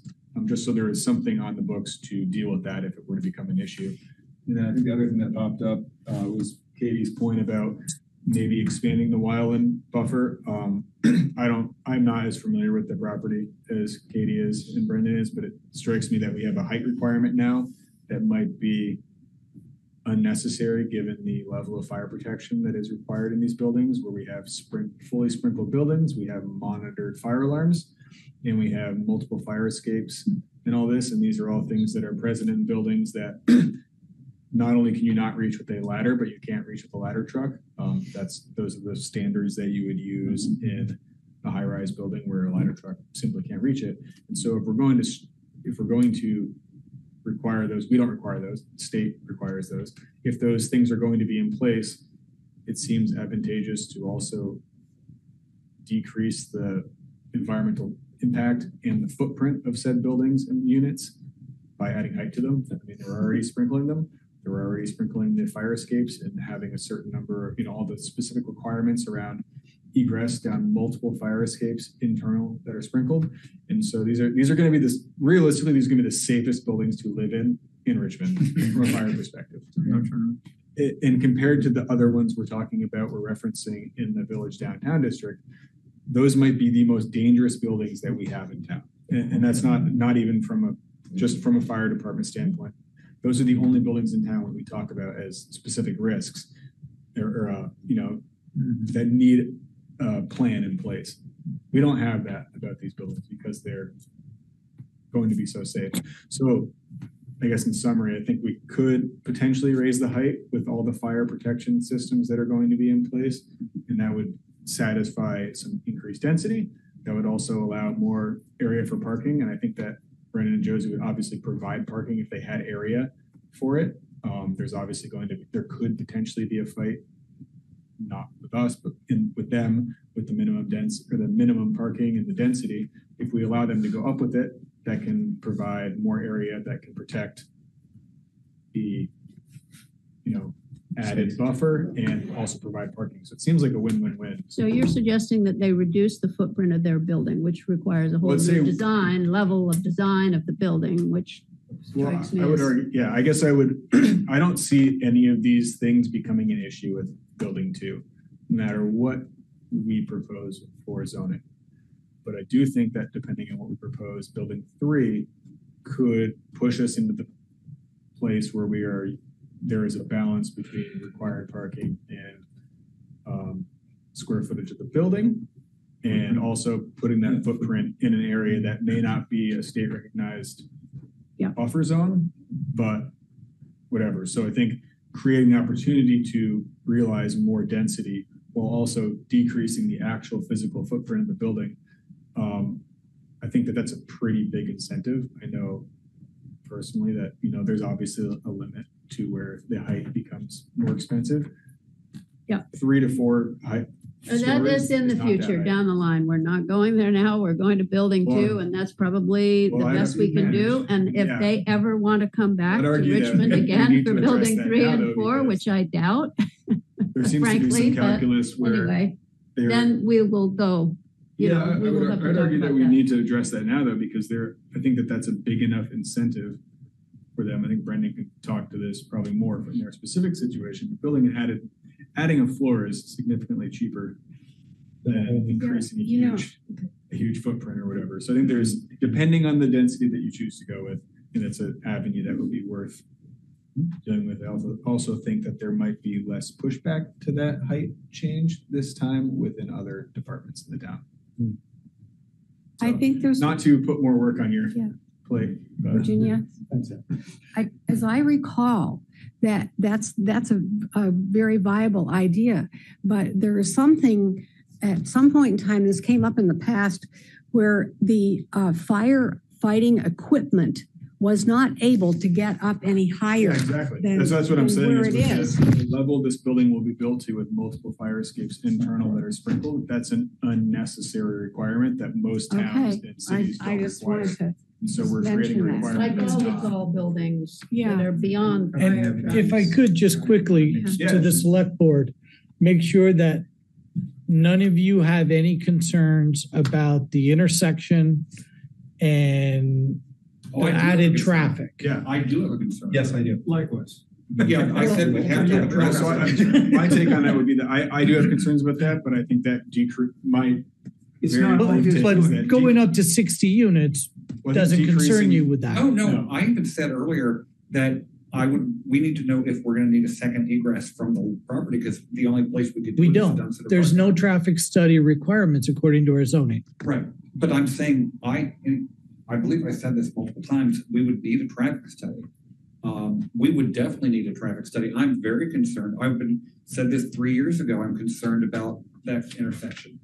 So I would absolutely support doing a traffic study before we go all the way down this way, because I don't want to wind up, I know it's not going to be all day long that there would be cars coming and going, but let's say between 7:30 and 8, maybe that number of cars would make that just, we already know Bridge Street's a mess in the morning, right?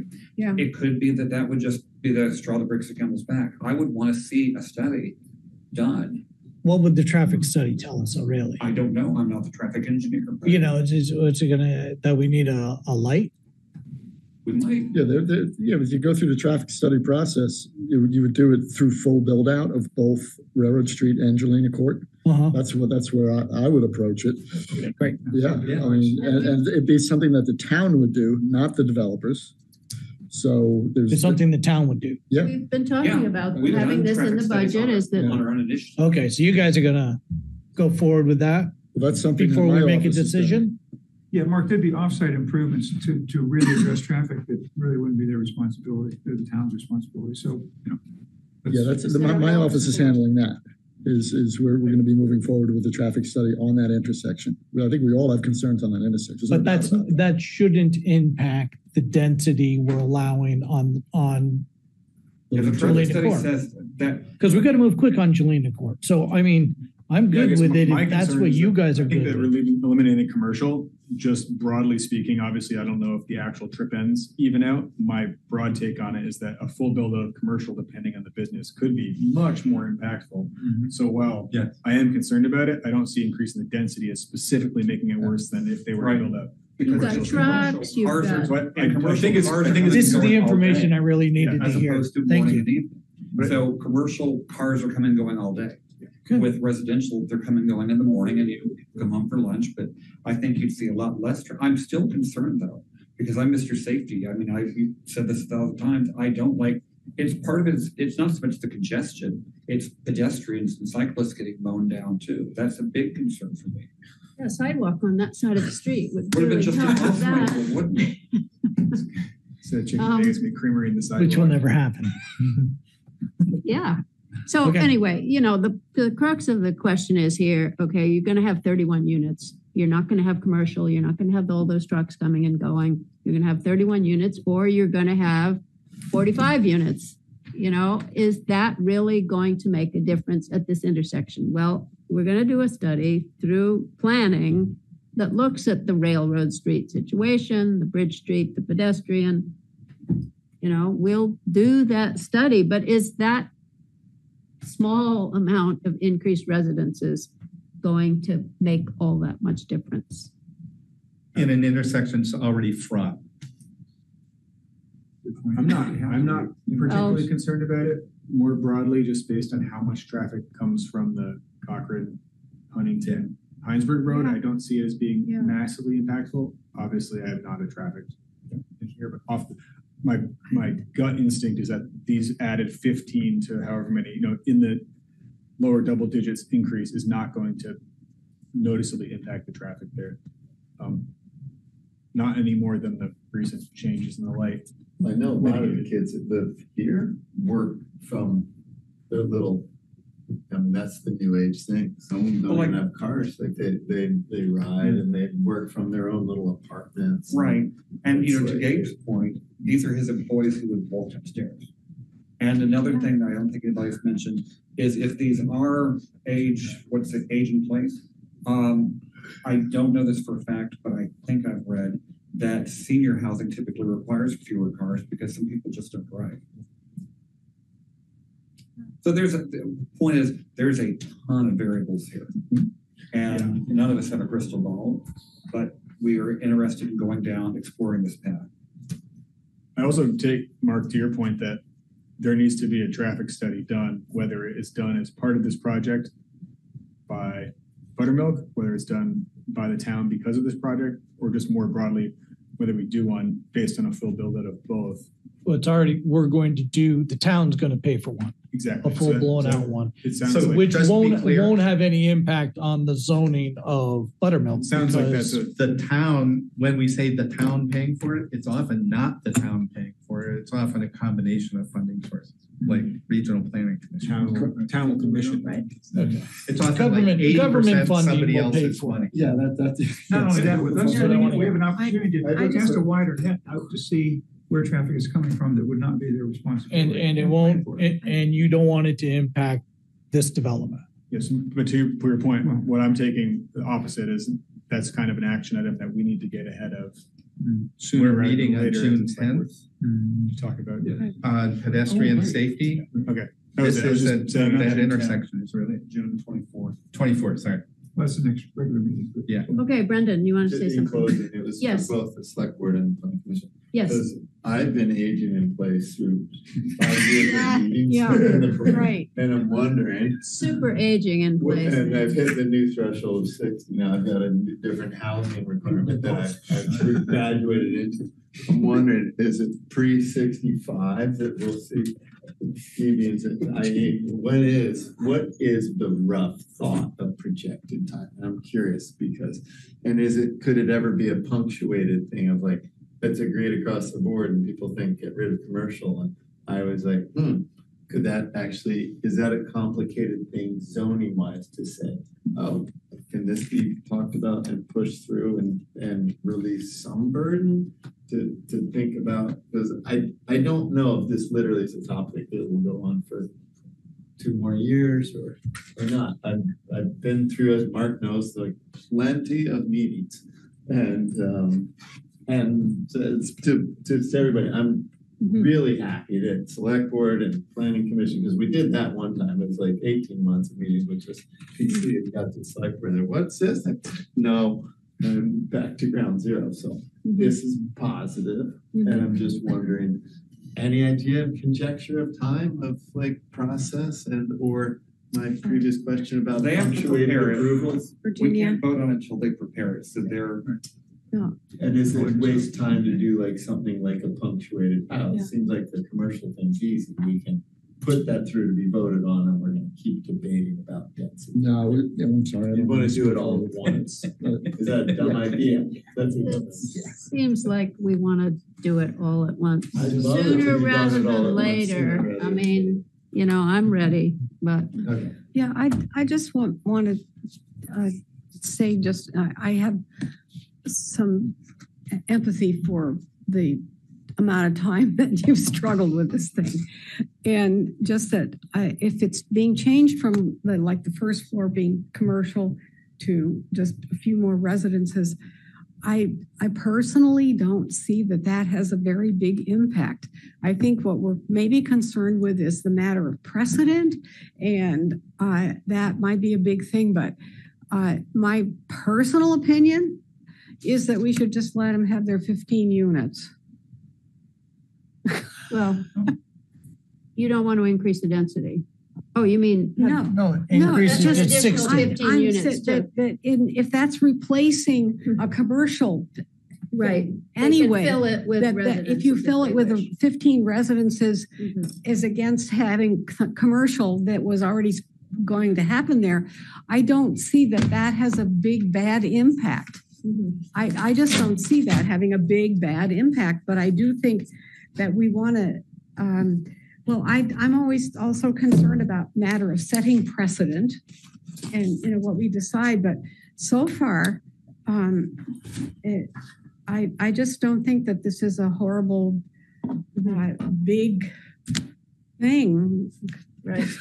And it is a separate district, it's a separate district, so we can make different zoning. I'll tell you what I'm more worried about.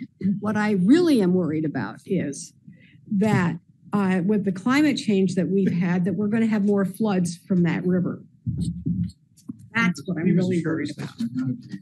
Yep. The property, Yeah. the part they're gonna build on is so far above the floodplain. Luckily, they're out of the floodplain. Is so that Not out of the question, but. That then we have floods, broader building 2 problems. floods, we got real this whole building would be underwater. Yeah. Well, I hope that doesn't happen either. yes, we hope not, for You know, sure. I don't know, but All right. Yeah. Virginia, that's one just last my thing. Oh, Oh, personal opinion. I've been Yes. listening more than talking, but Yes, all right, Lisa, final comment. hard Oh, time we have to believing- get something from Ian, but go ahead, Lisa. okay, I have a hard time believing there are any more substantive issues to chew on. They're not all solved, but I think they're all out in the open. So that's a win right there. If we just solve the unknowns, not the unknowns, but the things that are still unsolved that we know about, I think we're in a good place. Yeah. That right there's a precedent. Okay. Thank Yep, you and for we- coming tonight. Yeah, I we haven't- appreciate that every one of you showed up. It was huge. Well, it's another punch for our It makes my life so much easier approaching I know this. you guys have been working on this for 'Cause a I've long been- time too. I've been the conservative one on this since the get-go, assuming that there is a contingent of the population that was opposed to this and that it would cause conflict among the select board. And we announced this, the public knew long about it. The only person who had any concerns voiced was a group of trees. So all of these other concerns are non-existent, which makes them non-existent for me, which is going to move things along pretty quickly. And I'm sure Virginia is going to be ecstatic that I stop interrupting with diatribes of why we should play it more conservatively. Well, not one person on the select board wants to be the person who stopped housing. You know, that's a good thought. But it can be done, judiciously too, but yeah. You guys are good with a it. big dome over all of I'm not Richmond going to like fight it. we had that time, but we decided no. Okay, so we're gonna have the last word from Ian, because I haven't called on him yet, but I really want to hear what he has to say. Okay. Go for it, Ian. I actually still share Mark's concerns about traffic, parking, noise, what else? Congestion, flooding. That's all going to happen. I think it's unavoidable. And it will be mostly an inconvenience for the people that live right there. And the people, I guess, that commute. But 5 years out, people will get used to it, I suppose. And the town will look a lot different. I grew up in a town that's a lot like Richmond. How Richmond is now, I should say. It was very diverse socioeconomically, a lot of kids, people from all walks of life. And the town fathers there really prided themselves on having very restrictive zoning because they wanted to keep the town just like it was. And they have. It's just like it was if you go back there. Except the only people that live there are wealthy retirees and second homeowners now. You'll never see a kid. You'll never see a young family. And I think we're on the right track. And I think it's a really good idea to try to create some workforce housing here and make sure we keep the town the way it is in that sense. It doesn't have to look exactly the same, but I think it's important to, have the same diversity or more diversity, hopefully, in the future. So that's all. Great. Thank you, Ian. Sure. All right. Anybody else? No. Hearing none, we'll take a motion to adjourn. Allow me to make a motion to adjourn. Seconded by Allison. Those in favor? If anyone has any problems, they should speak now with that motion. They do not. So the meeting is adjourned. Thank you all so much.